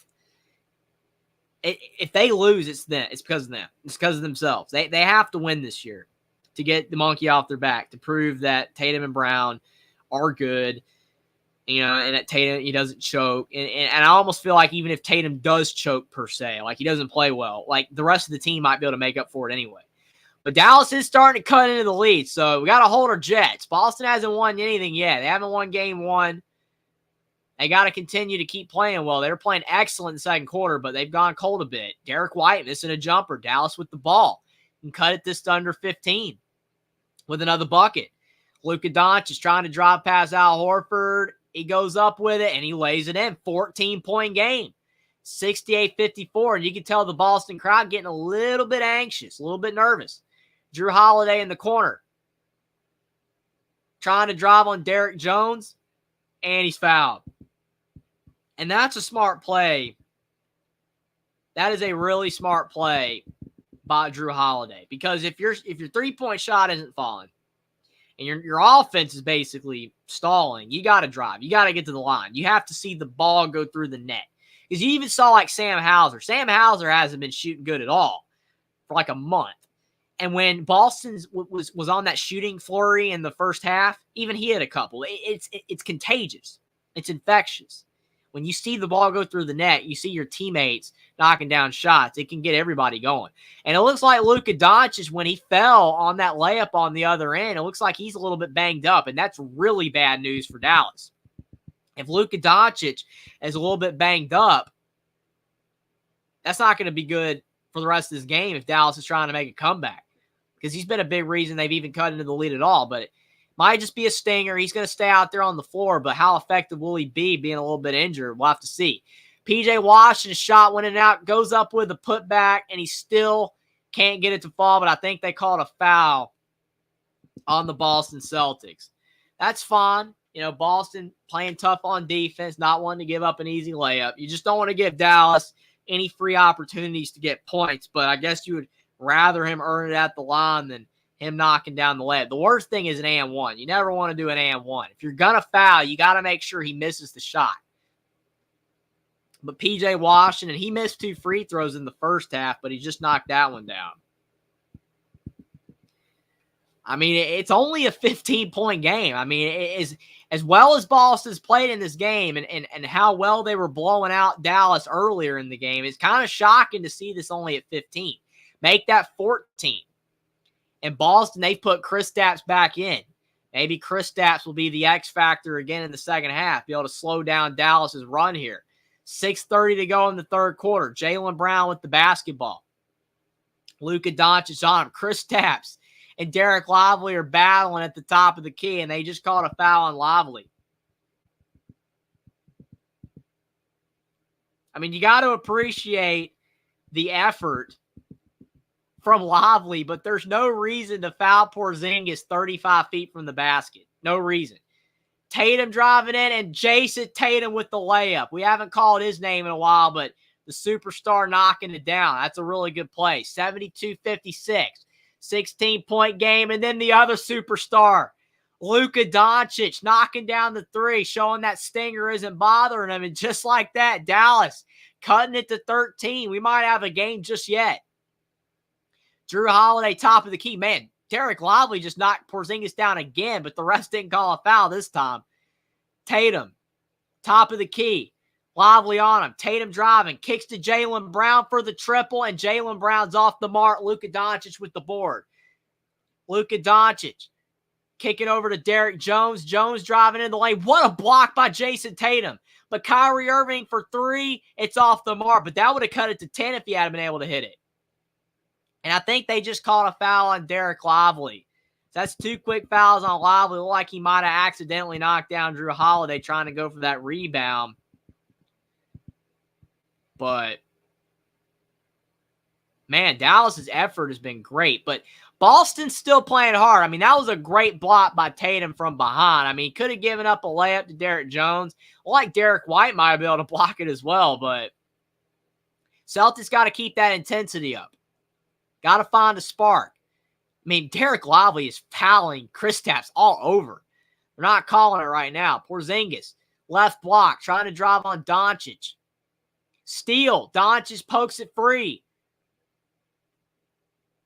5:10 to go in the third. Doncic mid-range looked like he was going to take it, but instead kicks it out to Keebler. Now over to Irving. Irving in the lane. Irving step back mid-range jumper, and it's pure. 11-point game. Don't go anywhere just yet, folks. 4:50 to go in the third quarter, and we got an 11-point game after Boston led by almost 30. Look at Lively and Porzingis battling, though. I'm telling you, Lively's all over. Jaylen Brown kicks to Holiday in the corner. Holiday shots off the mark. Derek White tries to save it from going out of bounds. Did they call over the back on Derek White, or did they call it out of bounds off of him? I can't really tell. But either way, it's Dallas basketball. We might be witnessing a comeback here. I mean, all the praises we were singing Boston's way after that first half, they're going up in smoke. Dallas only down by 11, and they haven't led. They haven't been up since early in the first quarter. But they're making a big comeback, and Luka Doncic just knocked down a big 3. Luka Doncic is feeling it, and another timeout by the Celtics. Joe Mazzulla's concerned. 72-64. Is Dallas going to come back and win? I mean, I wouldn't have said that. I would not have said that just a few short minutes ago. I thought very well possible Boston had this in the bag, but this game's not over. The Mavericks have life. RC says this is humiliating, very much so. Yeah, agree. 40 minutes ago, this was a humiliating performance from Dallas, but now it's coming back to a turnaround, a massive comeback from Dallas. Boston, I don't know what's going on, but they've taken their foot off the gas. And that is one of the biggest problems when you get a big lead early in the game. It's almost better to have like a decent lead in the first half, but then in the second half, really blow it open. Because then it gives the opponent no time to come back. But when you build up a big lead early, because even in that Memphis Grizzlies Los Angeles Lakers series last year that I mentioned earlier in the stream, Memphis got down by 40, but then they ended up coming back and only losing by like 10. So think about it. If Memphis was only down by 30, they actually would have come back and beat LA. So Boston, I think at their peak, didn't they lead by like 26? I think they led by 26, maybe 27 at one point. That's it. Dallas has cut this thing to 8. So you just don't want to build up a big lead early, especially if you're not going to keep that intensity up. And Boston has not kept the intensity up. And there's a very good chance Dallas ends up winning this game if they continue this level of play. And my mind will be blown because I'm like, how can Boston play so well in the first half and then choke it away? And then that whole argument's going to come around. Is Boston going to choke it away again? Like, you don't want to do that, Boston. You got to prove that you can win it this year. And what you're doing right now is not instilling any faith that this year's going to be any different. So we'll see if they can turn around outside the timeout. But if you're liking the stream, like the stream down below. Subscribe to the channel if you are new. Share the stream out on social media. All of those things help out the channel tremendously. Liking the stream helps the algorithm a lot. Subscribing to the channel means you will never miss another video, especially if you hit the post notification bell. Would really appreciate it if you do those things if you're enjoying the live stream. But you don't want to go anywhere because there is still a whole quarter left to be played. Almost a quarter and a half. And I understand if you wanted to possibly go to bed early. You know what I mean? Like, it's 10 o'clock on the East Coast. Go to bed early. You know, that's one of those things that's so frustrating. I realize this at a younger age. But when you're younger, usually you do go to bed earlier. But it's like you get to the point, though, where you start going to bed when you think the game's over. You think the game's over, like the team's up by 25, and you're like, well, I'm going to go to bed. You know, I'm going to get some sleep. And then what ends up happening, you wake up the next day, and the other team came back and won, or the other team almost came back and won, and it was a close loss. And it's like, man, I wish I had stayed up for that. Like, that's what happens. So if you're planning on going to bed early, you know, if you still got to go to bed, totally get it. But you're not going to want to miss the rest of this game because it looks like Dallas is going to make this thing mighty interesting. Very well possible. They could come back and win. I mean, look what they've done since the 1 minute mark in the second quarter. Dallas has outscored Boston 29-9. So that means Boston was up by 28 at one point. It was 28. What a turnaround. Tatum driving into the lane, trying to do the smart thing by driving, but he misses, and Kristaps couldn't get the rebound. And then Lively gets the ball, but he traveled. Derek Lively did everything right on that play, but he traveled. Got to give it up. Got to pass or keep that pivot foot down. But funny thing about it is, though, is that Lively took like 100 steps there, and it took them that long to call the travel. I mean, they should have called it a lot earlier. I mean, he was just walking all over the place. But the NBA is so funny. They barely ever call travels. There's like a whole compilation on YouTube of them showing like the ridiculous non-called travels where guys are taking like 10 to 15 steps and they don't call any travels. And then sometimes they'll call travels on plays it shouldn't be. And that doesn't make any sense either. RC says Dallas needs to remember, though, the NBA Finals can't be won with one loss. Absolutely. Like, one game isn't going to change anything. Like, Dallas loses this game, they can still come back and win the series. It would just put a damper on them starting out the series on the wrong foot, being down 1-0. But I think even just the fact that they've come back and made this game interesting is a good sign. Like, even if they end up losing game one, a loss is a loss, but it's better to lose competitively than get blown out, because I think a lot more people will think Dallas can win game two if they do that. It's just not a good look if you get destroyed. But Jaylen Brown, he split the free throws there. So Boston finally stops the bleeding by scoring again. But Brown only was able to knock down one free throw. So it's still a single-digit game, 9-point game. Dallas, can they make one of the biggest comebacks of the NBA playoffs year, if not the biggest comeback in a game? I don't know if any teams come back by a bigger deficit in the playoffs this year. Irving going up with it. He scores, but another travel. The NBA just called another travel, shockingly, the refs. Not used to seeing all these travels called. How many steps did he take? 1, 2, 3. Oh, well. His feet slid on the ground a lot, but I've seen guys take more steps than that without them calling it. But that was a travel, so good call. Jason Tatum, top of the key, trying to get the momentum back in the Celtics' direction. Porzingis for three, off the mark. Tatum, though, with the offensive rebound. Kicks to Porzingis for the slam. And Luka Doncic, there was nothing he could do but get out of the big fella's way as he was rolling down the lane. What a dunk. What a pass. Celtics back up by 11. Dallas picking a bad time to go cold. They had the game within reach. And now Boston, chance to extend this lead. Back out again. Tatum, Lively on him. That's a mismatch. In the lane, kicks to Holiday in the corner to Jaylen Brown. Brown going up with it, and there's a foul on Lively. I don't know how many fouls Lively has, but Lively has to be getting close to being in foul trouble. I mean, not much you can do there when you got Jaylen Brown driving into the lane. I mean, Lively's got the length, but he doesn't have the speed. Ooh, Brown got him good. You could argue, I mean, offensive foul, I don't know. It's arguable. But I think that's a good call. Brown's first free throw is good. So Boston just inching this lead back out. I mean, it's only a 12-point game. Dallas still in way better shape than they were earlier this quarter, but I mean, they had it to within 8, and now Boston's got this thing back up to 12. Now make it 13, because Jaylen Brown just knocked down the second free throw as well. So now it's 77-64. By the end of this third quarter, Dallas needs to have this thing back within 10. They really do. 2:40 to go in the third quarter. Hardaway, I think he's in the game. Hardaway Jr., he hasn't really done much for the Mavericks in any playoff game. Doncic tries to kick to Derek Jones. Almost a turnover, but Dallas keeps it down low. What a block by Jaylen Brown.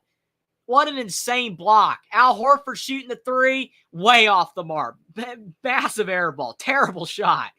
Al Horford's a good shooter, but I don't know. I don't know if he rushed that one, but that was a horrible shot. Doncic taking a ridiculous step back three. He can make that, but he wasn't even close to being open. He wasn't even set either. Not a good attempt. Now Brown back the other way. Celtics lead by 13. Trying to extend the lead even further. Tatum with the screen. Brown driving into the lane. Kicks to Drew Holiday. Over to Jason Tatum. And Jason Tatum for three. Boston up by 16. And Jason Kidd has seen enough. He calls timeout. Dallas is in trouble once again. Man, the mood swings by Dallas, man. It's unbelievable. I mean, they look so great there on that run to cut it to 8, and now they've fallen apart again. RC says Dallas looks like they're an expansion team. Well, they look like an expansion team early in the game, and now they're looking like an expansion team again. Jason says, holy cow, Boston's killing them. Appreciate you for being here, Jason. Really, really do. Appreciate you for watching one of my videos as well, commenting on that, but do appreciate you for stopping by. Even though the game hasn't really been too interesting, even though it's gotten slightly interesting again lately, but always nice seeing you in chat. Jackson says Nets fans are mad at GM Billy King for that trade in 2013, especially when the Celtics got Jason Tatum and Jaylen Brown with those picks from the Nets. Well, what's the old saying goes, woulda, coulda, shoulda. You can always look back and wish your team hadn't made the mistakes that they did. I mean, think about it like 5-10 years from now, if like C.J. Stroud's one of the best quarterbacks in the NFL and Bryce Young never amounts to anything, that would be like one of the biggest woulda, coulda, shouldas. But it is what it is. Team made the move. Nothing you can do about it. I mean, fans can be mad, but guys in charge, they're the ones making the money.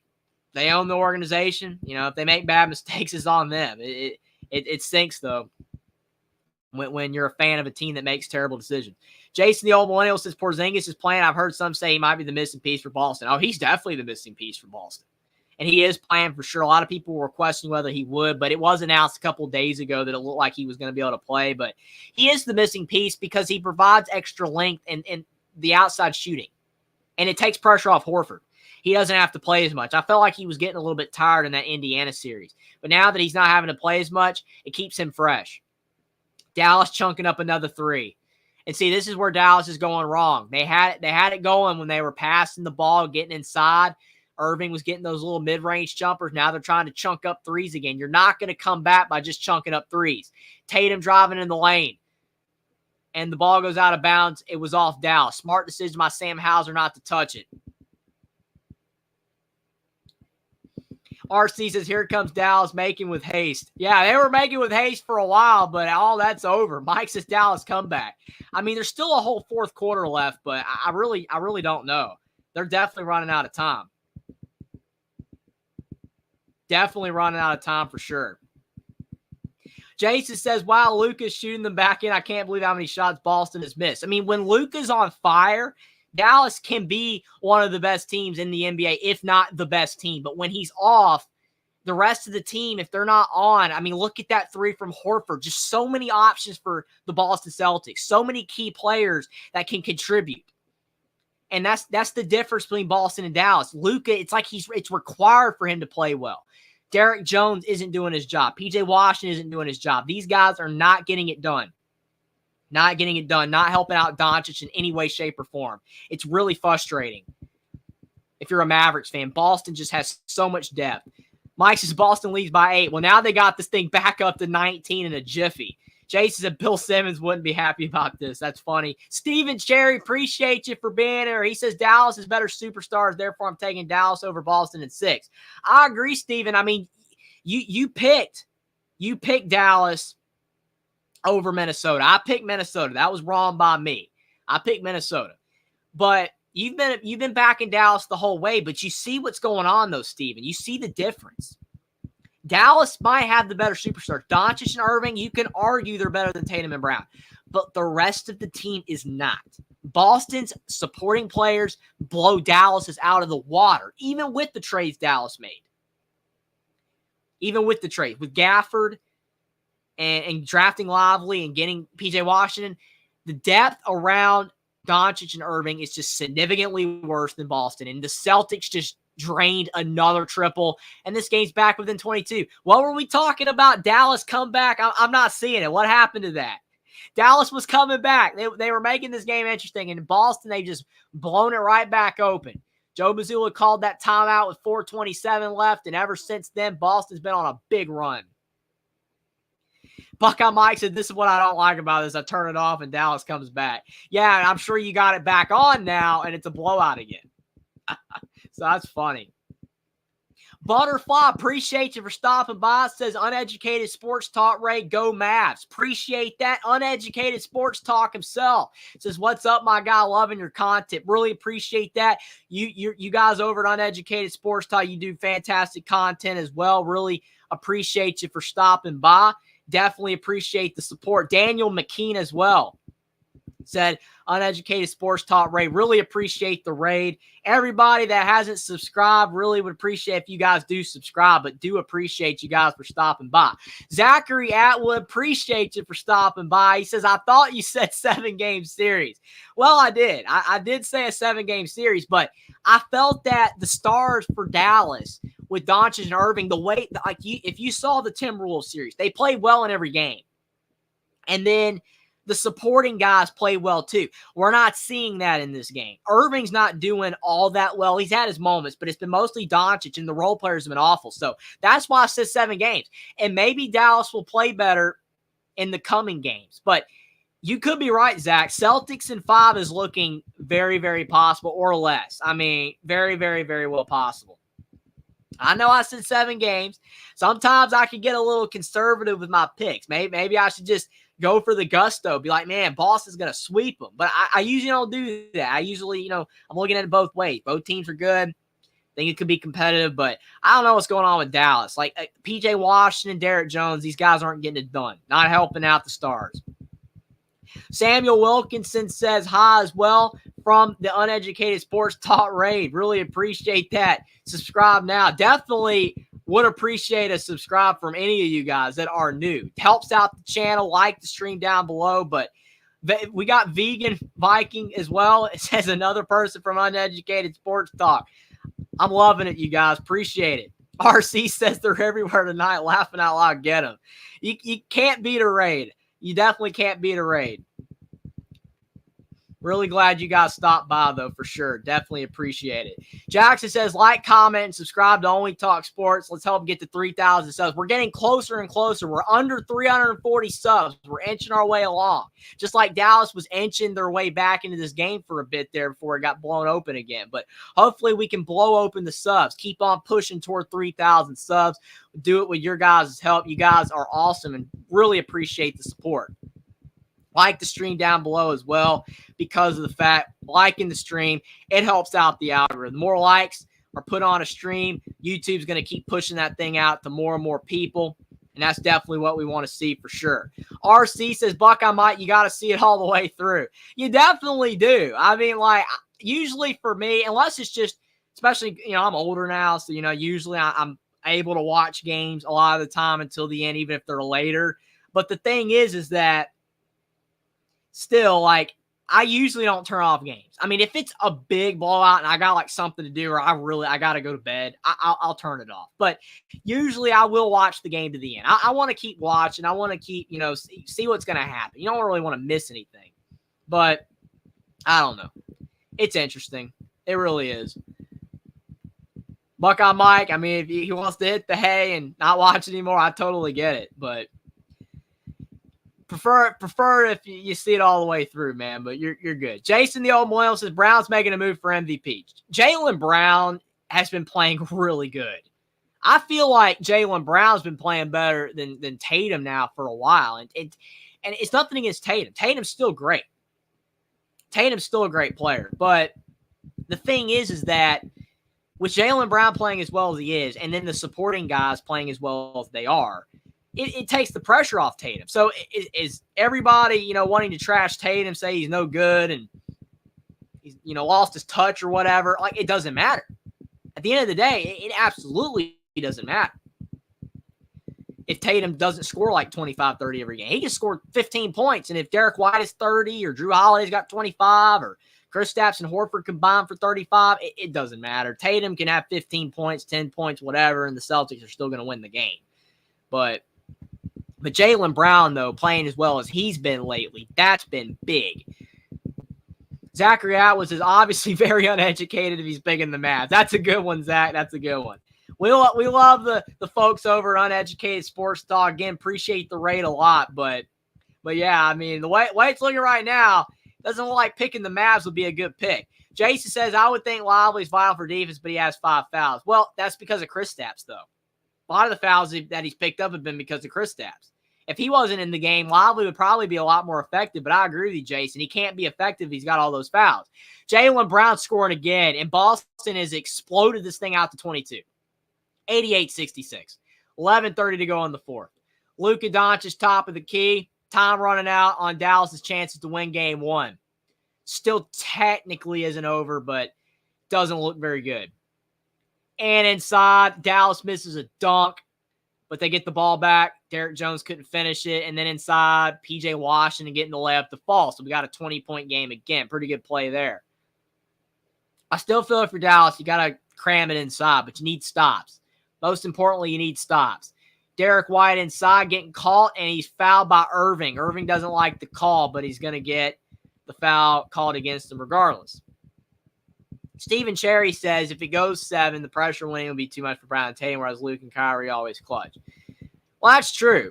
I mean, I think that's a good point. Like, if, to Zach's point, like if Boston wins in like 5, or like if it goes to like 5 games and Boston, like in a win clinching scenario, if they win the series, then I feel like that would benefit Boston. If it does go to 7, that probably does help Dallas the further the series goes. That's a good point.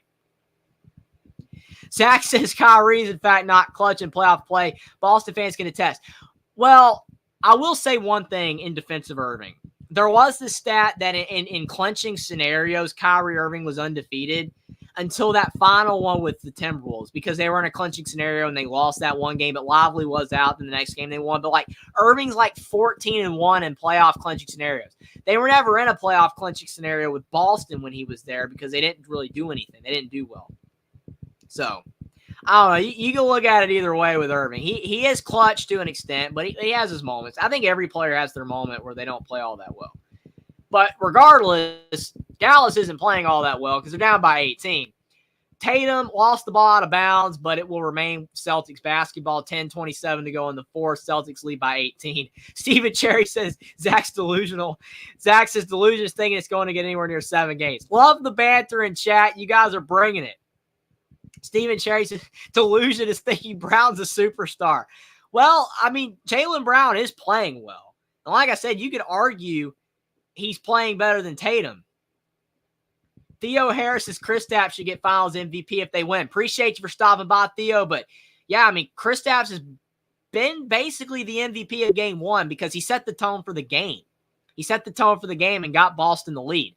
Dallas, though, getting a steal down the lane. Derek Jones going up with it, and his layup just will not fall. Kristaps with the board. Dallas can't catch a break with some of these layups. They've missed a lot of layups. Derek White to Kristaps. In the mid-range, his shot is short. Had a really good look at the rim. It's funny with Kristaps tonight, though. He's missed some easy ones, whereas he's hit more of the tough shots. That doesn't really make sense. Luka Doncic kicking out to Derek Jones. Down to Luka. Derek White on him. Doncic driving in, going up with it, and it's blocked, but they called a foul on Derek White. I didn't really see a foul there, but they called it. Zach says we don't need a superstar to win. We win as a team, which is why Celtics will blow out the Mavs. I also agree. I mean, you guys are all making great points, and I can see it both ways, but I think that point that you make, Zach, is the most important point. Boston, whether they have a superstar or not, I still think Tatum and Brown can qualify. They're really, really good. But even if you don't want to say they're superstars, the team's loaded. The team is absolutely loaded. Whereas Irving and Doncic, you can say they're superstars, but they don't have a lot else after that. And for the most part in this series, they did. Derek Jones, I was singing praises to Derek Jones at the beginning of this game. And P.J. Washington. And maybe they will show up later in this series. but they're not showing up tonight. That's problematic. Dallas's, third, fourth, and fifth options cannot be playing as poor as they are if they want to actually have a chance to win this series and win a title. It's just not feasible. Steven says Celtics have had the easiest road to finals in any team in NBA history. Well, I mean, Indiana was playing good, though. Like, Indiana was playing really, really good. And I know that the argument's going to be the injuries. I get that, right? Because we're going to say that Halliburton was out for Indiana, and Donovan Mitchell was out for Cleveland, and Jimmy Butler was out for Miami. But Boston didn't have Kristaps. So, I mean, I don't know. It's a good point. I mean, I'm not saying the road's been hard, but Indiana played very well. And Indiana couldn't beat them once. So I was still impressive for Boston to sweep them. Zach's Celtics also have not even dropped 2 games in a series. I love this back and forth. I mean, again, I agree with you, Steven, and I agree with you, Zach. I'm not fence sitting here. I'm not, just blindly agreeing with you both, but you both make great points. I mean, I tend to, I think, agree with Zach a bit more with Boston, but you do make good points as well, Steven. Absolutely. Drew Holiday kicking it into Kristaps, another mid-range shot. He's off the mark. 8:50 to go in the fourth. Irving over to Luka Doncic. 8:40 left in the game. That was a really bad turnover from Doncic. I agree with you, Jason. Derek White laid it in. That might be the game. That legitimately might be the game. I mean, basically, they're done, right? But there's still like a glimmer of hope. But then you have a turnover like that. That's awful. You cannot have a turnover like that from Doncic. Not even aware that Derek White was behind him. That's just a bad play. Zach says, "Oh no, cupcake run beats Western Conference champion in 4 games." That's funny. One Eastern Conference champion in 4. Steven says, "Don't overreact to one game. Boston will wet the bed at some point in the series." I mean, they could. I mean, I'm not saying they're not. Like, anything's possible. Like, my prediction was Boston in 7, but we've seen crazier things. Dallas could lose this game, and then Dallas could turn back around and win every other game in the series. You never know. Anything's possible. But what I'm seeing in this game shows the value of Kristaps. Kristaps Porzingis, him being back, gives the Celtics another dimension, and it's really neutralized Dallas to the point where they're just not playing like we have seen them play in these playoffs to this point. I mean, we have seen some great basketball from the Dallas Mavericks in these playoffs, but just not tonight. It is not happening, but it's one game. It is one game. Steven is right. It's one game, and there's a really good chance that Dallas in game 2, game 3, game 4 will play a whole lot better. Maybe they can find a way to, be able to steal one on the road later on down in the series, win all their home games, and maybe they'll be able to win the series. What I'm seeing, though, I tend to think Boston is going to win the series, though. That's just my opinion. I think Boston is showcased enough, even despite some of the moments where they played poorly, because let's face it, as well as Boston has played, they've had some bad moments in this game, but they've played well enough for long enough in the game. If they continue to do so in the series, they should be able to win, even if it takes 5 or 6 or even 7 games. But we'll have to see. I can't wait to see what happens. That's why we watch the games. We'll have to see. Anything's possible. Zach says, "Keep crying." Steven says, "Cry, grow up a little, Zach." You two are going at it in chat. I don't really want you guys super mad at each other, but do love the back and forth, though, because y'all both make great points. Jason said that was a bad turnover, like I mentioned earlier. You're absolutely right. I mean, the thing is that Luka Doncic, sometimes I feel like he's just doing too much. I really do. I feel like he does too much, and it's not necessarily his fault. I understand that the tendency and the nature to do so. When you feel like your teammates aren't helping you out, then you want to be able to take over. You want to showcase, well, I can do it, right? Like, my teammates aren't doing it, but I can do it. I have the ability. And Luka does. We have seen Luka just dominate in games. We have seen him put up ridiculous stats. But despite him having a solid game tonight, it hasn't been enough. He just hasn't been enough. He hasn't been able to find a way to get Dallas back into the game to the point where maybe the rest of his teammates will get going, or he could just carry them all the way. It just hasn't happened. But we still got over 9 minutes to go, and Boston's up by almost 20 points. I mean, it ain't completely over yet, but it does look like Boston's going to win game one, but we'll have to see what happens. But if you're enjoying the stream, like the stream down below. Subscribe to the channel if you are new. Share the stream out on social media. We've had a really good stream tonight. You guys have been awesome in chat. It's been a pretty entertaining game, despite it being mostly kind of a blowout, but it's still been fun. But you guys have made it a very, very fun stream. 8 to go in the fourth quarter. Boston still dominating Dallas, now about over 20 points. Jason Tatum with the basketball.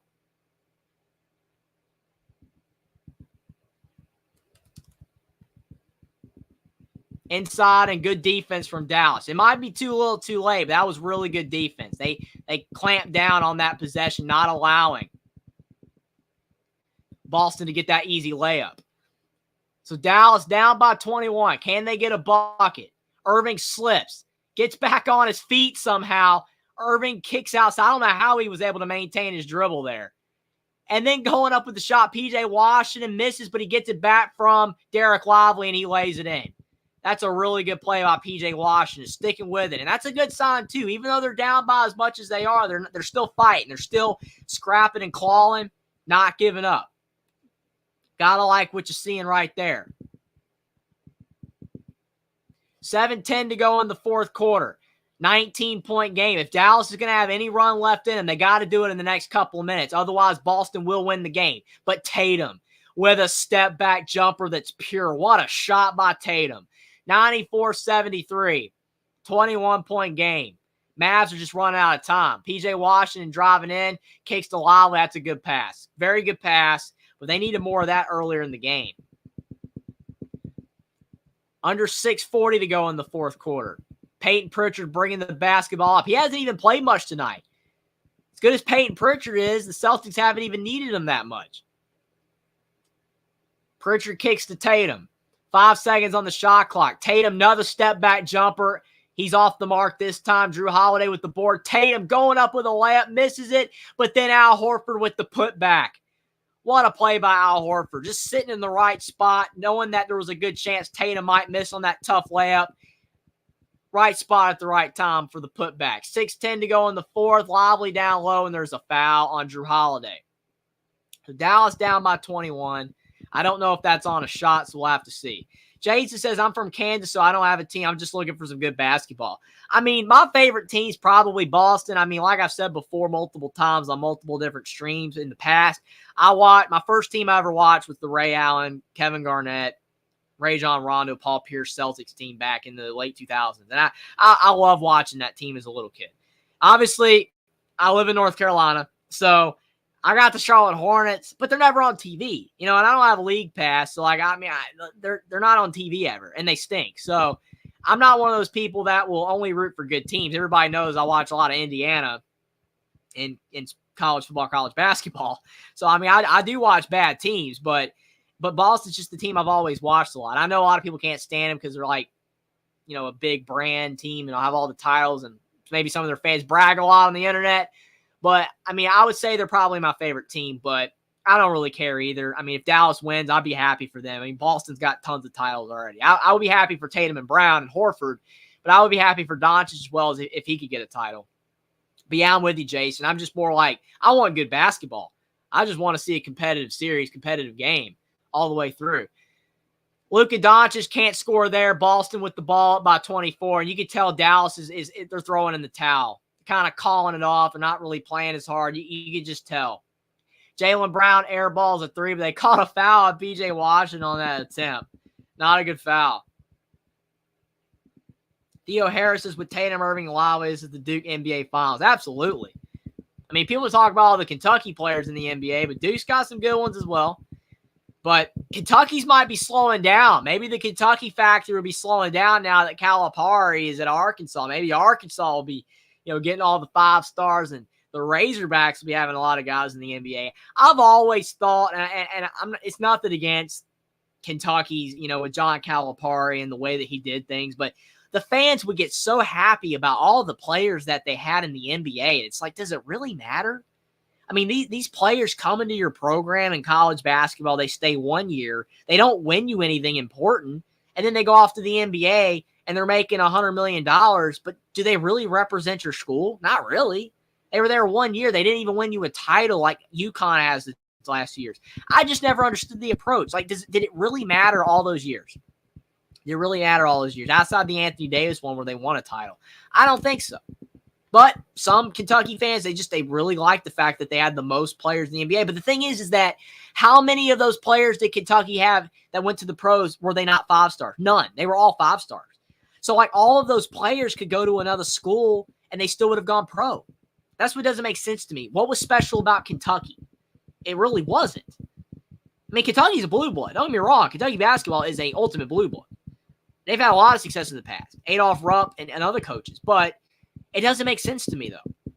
The Cal approach and bringing all these 5 stars in, and then they go pro, and then it's like, oh, Kentucky's like the best because they have all these players in the NBA. It doesn't make sense. It just don't. I mean, because we're seeing all these guys going to Arkansas, and now Arkansas is going to have all these 5 stars, and they're going to go pro. And it's like, now Arkansas is the basketball factory. It doesn't make sense to me. But that's just my thought processing on that. It does not make any sense. Zach says maybe the Mavs can also find a way to grow 6 inches to compete with Kristaps. Well, they're going to have to do something. I mean, unfortunately, real life's not a cartoon where you can just, drink some growth serum or whatever and grow tall. Like, that's not going to happen, right? Like, so the Mavs are just going to have to find a way to deal with Kristaps. I mean, you can only limit him so much. But they don't have any players that can really, hang with him, it seems. I mean, Kristaps has cooled off, but he's kind of already done his damage. He kind of already did his damage, so it's just going to be interesting to see in the future since this game's basically, it's over. Should be. I mean, Boston's up 25 with 5 to go. It should be over. But they're going to have to figure it out in the future games to see if they can turn it around.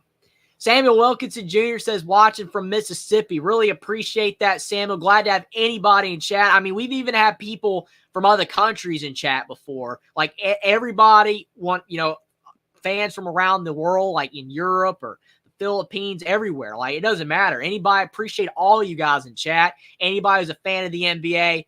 I mean, where else is better than here? Appreciate you guys for being here. We cover all sports, college football, college basketball, NFL, NBA. I try to do a little bit like UFL. I don't really do baseball, so I know a lot of baseball people out there. A lot of people are like, why don't you cover baseball? I watch some, but just not enough. But if college basketball, college football, NFL, and NBA is your thing, then Only Talk Sports is a great place for you.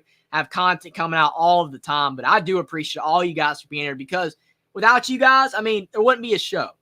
I love doing this. I enjoy doing this, but you guys make the show what it is. And I appreciate all you guys that have liked the stream tonight. Had tons of likes. You guys have been awesome with that, and the chat's been great. Trying to get to 3,000 subs. Doing awesome, and it's all because of you guys. Appreciate it a lot. Jason says, I mostly watch college basketball, but it feels like there isn't enough ball movement in this game. Absolutely. That's one of the things that's frustrating about the NBA.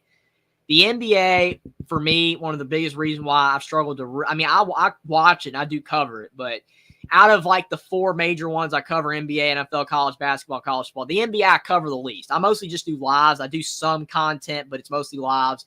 But the biggest thing that frustrates me is the ball movement. That's why I really like Boston lately because they're passing more.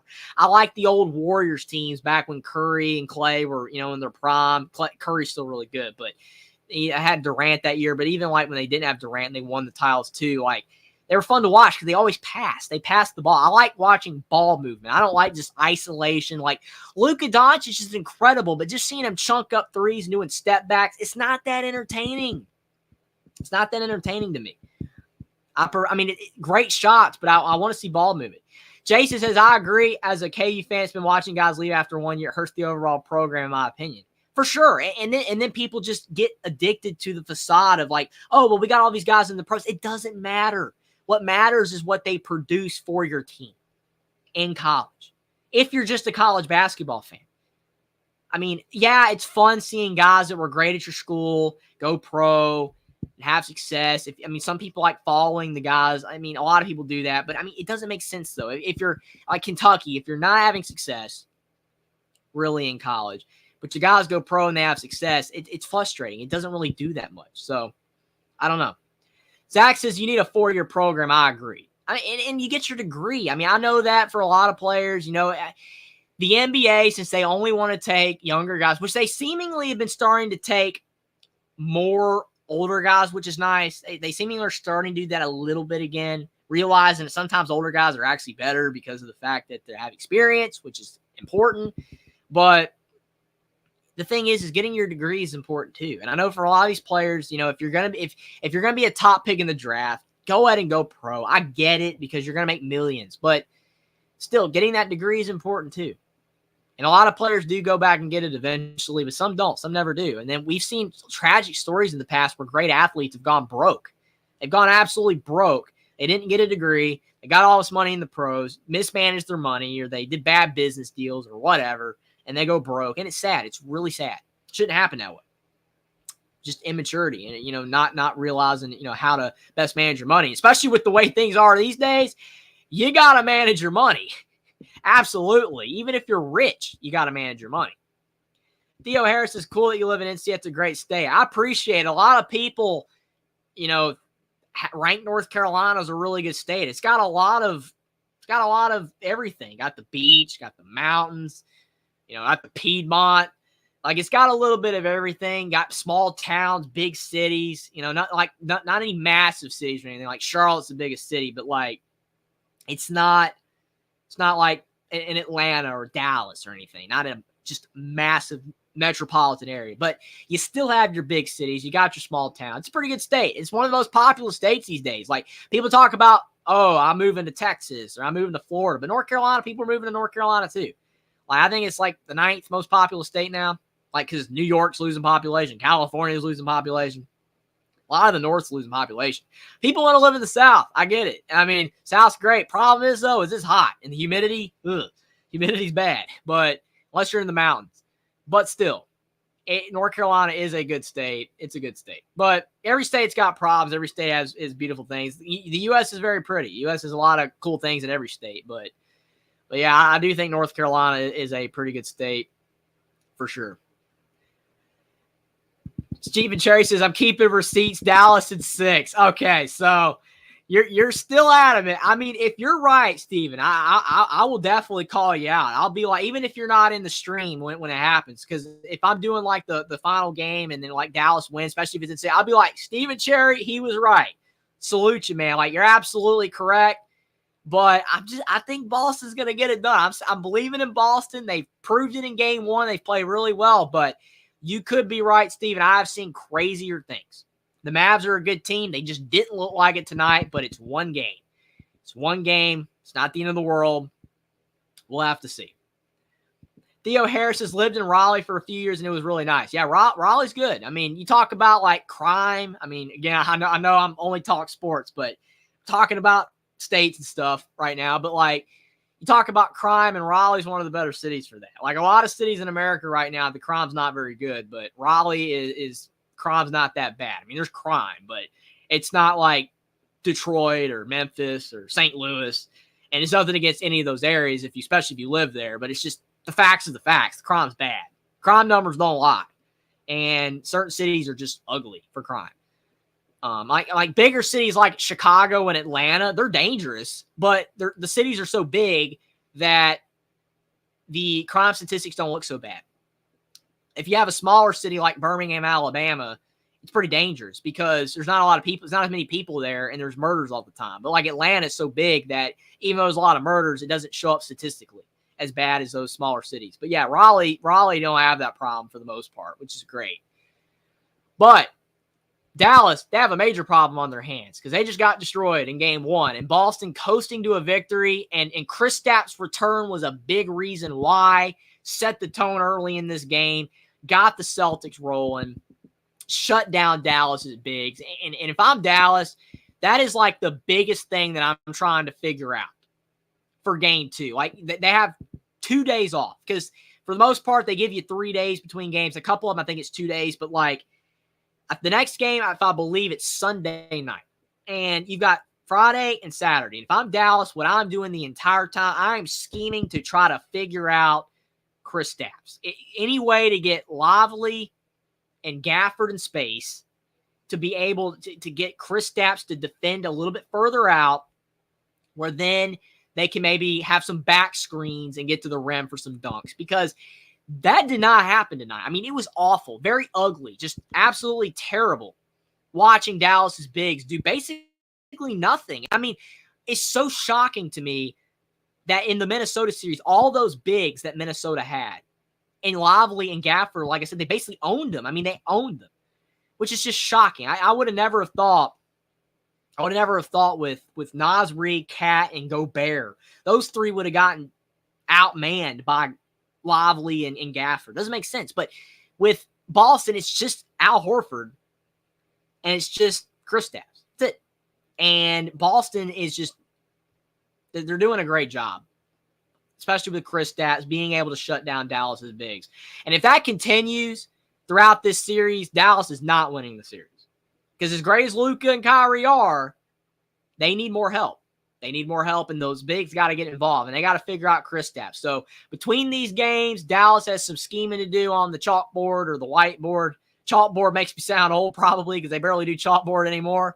But still, whiteboard, got to scheme up something. Dallas has got to figure some things out to be able to come into TD Garden on Sunday night and come out with a dub so they don't fall behind 2-0. Because falling behind 2-0, that's never a good thing.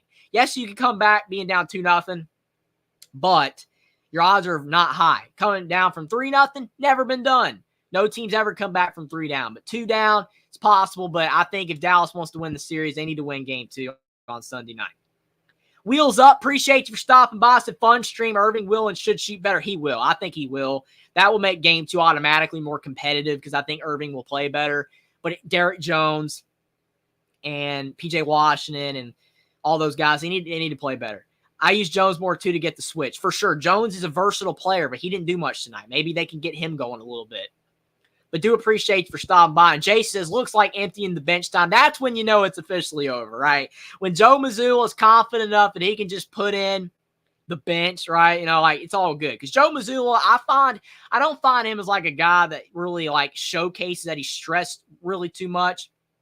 He doesn't really show it, but inside, being the head coach of Boston or being the head coach of the Lakers is stressful because if Boston loses, everyone's going to blame Joe Mazzulla. Even though the players at the end of the day, they got to play well, but people are going to blame Joe Mazzulla. So it's a very important series for him. If he wins, it's going to take pressure off of him. Really will, just like with Tatum and Brown. So Mazzulla, every move he makes is going to be scrutinized. So, what if he emptied the bench too early and then Dallas came back? People would be irritated beyond belief. So, yeah, you have to empty the bench when you know it's over. And it's over because it just ticked out the final seconds of the game. It's 107-89. Your final score. The Boston Celtics lead 1-0 in the series. Very shocked this was the result. I thought it would be close. I thought that most of these games would be very, very down the wire, close games, but did not occur. And we'll have to see if the rest of the series is that way. Boston can coast, or if Dallas can find a way to come back, win some games, maybe end up winning the series like Stephen Cherry thinks, which is possible still. Samuel Wilkinson says YouTube weatherman name is Ron Hill, y'all at YouTube channel. That's pretty cool, Samuel. Definitely for sure. Plugging right there. Really appreciate that. Jason says only 1 assist for Doncic. Yeah, that's not good. Especially as good of a passer as Doncic is. I mean, I've always kind of looked at Doncic as like he's like a smaller Jokic to me, which I know is probably like the dumbest comparison of all time. But think about it. They're kind of similar. Like the way they move, like their skill set. They're not like the most athletic guys in the world. The way they play. I mean, they're similar. They're kind of similar. Just Jokic is the center. Doncic is like a small forward playing point guard. So, again, skill sets are similar. But, I mean, he had 30 tonight. He had 30 points. It's good, but only 1 assist. And it's almost like the assists are more important, not just because Doncic is quote-unquote passing well, but that means that the passes that he is doing are connecting with his teammates for shots. They're getting points at it. Because, there's some games where Jokic doesn't have that many assists. And a lot of times, it's not because Jokic passed poorly. It's because his teammates didn't make shots. So, that's your problem. Dallas teammates were awful tonight. They got to do better in game 2. Go Tigers / Edward. Appreciate you for being here. He says 3 more wins. I know you're the ultimate Celtics fan. I have not done many Celtics streams or content this year. Finally getting to do it in the finals, but I'll have some more live streams coming up. It's a great stream tonight. You guys made it a blast. We're about to end it for sure, but it was a lot of fun. A lot of fun doing the stream tonight. And I'll try to be back at least once or twice more, depending on how much further the series goes. I don't know. Maybe it's the Sunday night game. I don't know. We'll have to see if I have time for it, but I don't think, it's going to be as easy to do that one as it was tonight, but we'll have to see. Maybe time will permit, but maybe we'll be able to do game 3. That one's probably more likely. But if the series goes 5 or 6 or 7 games, I should be able to do a couple more, and hopefully the games will be more interesting than this one was. But you guys still made this a great stream. Jason said they are triple-double machines. Absolutely. Both Luka and Jokic are. Go Tigers said they only had 7 assists as a team. Boston shut that stuff down. Wow, 7 assists. That's rough. That is really rough, and showcases why they lost by 20. I mean, officially it was 18, but still, I mean, that's awful. I mean, again, part of it was just because they fell behind and they were trying to shoot their way back into it, but some of it was just that they weren't making shots. I mean, P.J. Washington had like 3 shots, top of the key, off assists from his teammates, or could have been assists. And it was terrible. It was absolutely terrible that he didn't make the shots. So that you're not going to get assists if you don't make shots. So they're going to have to shoot better in future games in the series if they're going to have any shot. Jace says Luka is a modern day Larry Bird. That's a good comparison as well. I can definitely see that. I mean, Larry Bird is taller, but similar skill sets in a true way. Jason agrees. Samuel says, Bob, appreciate again for being here. Samuel, it was a lot of fun having you in chat tonight. And Go Tigers, you're saying 9, so it was probably 9 assists. So, I mean, either way, 7 or 9, either way, that's terrible. So, I'll be tracking the assist numbers because that's key. If they have more assists in game 2, then definitely they'll have a better chance to win.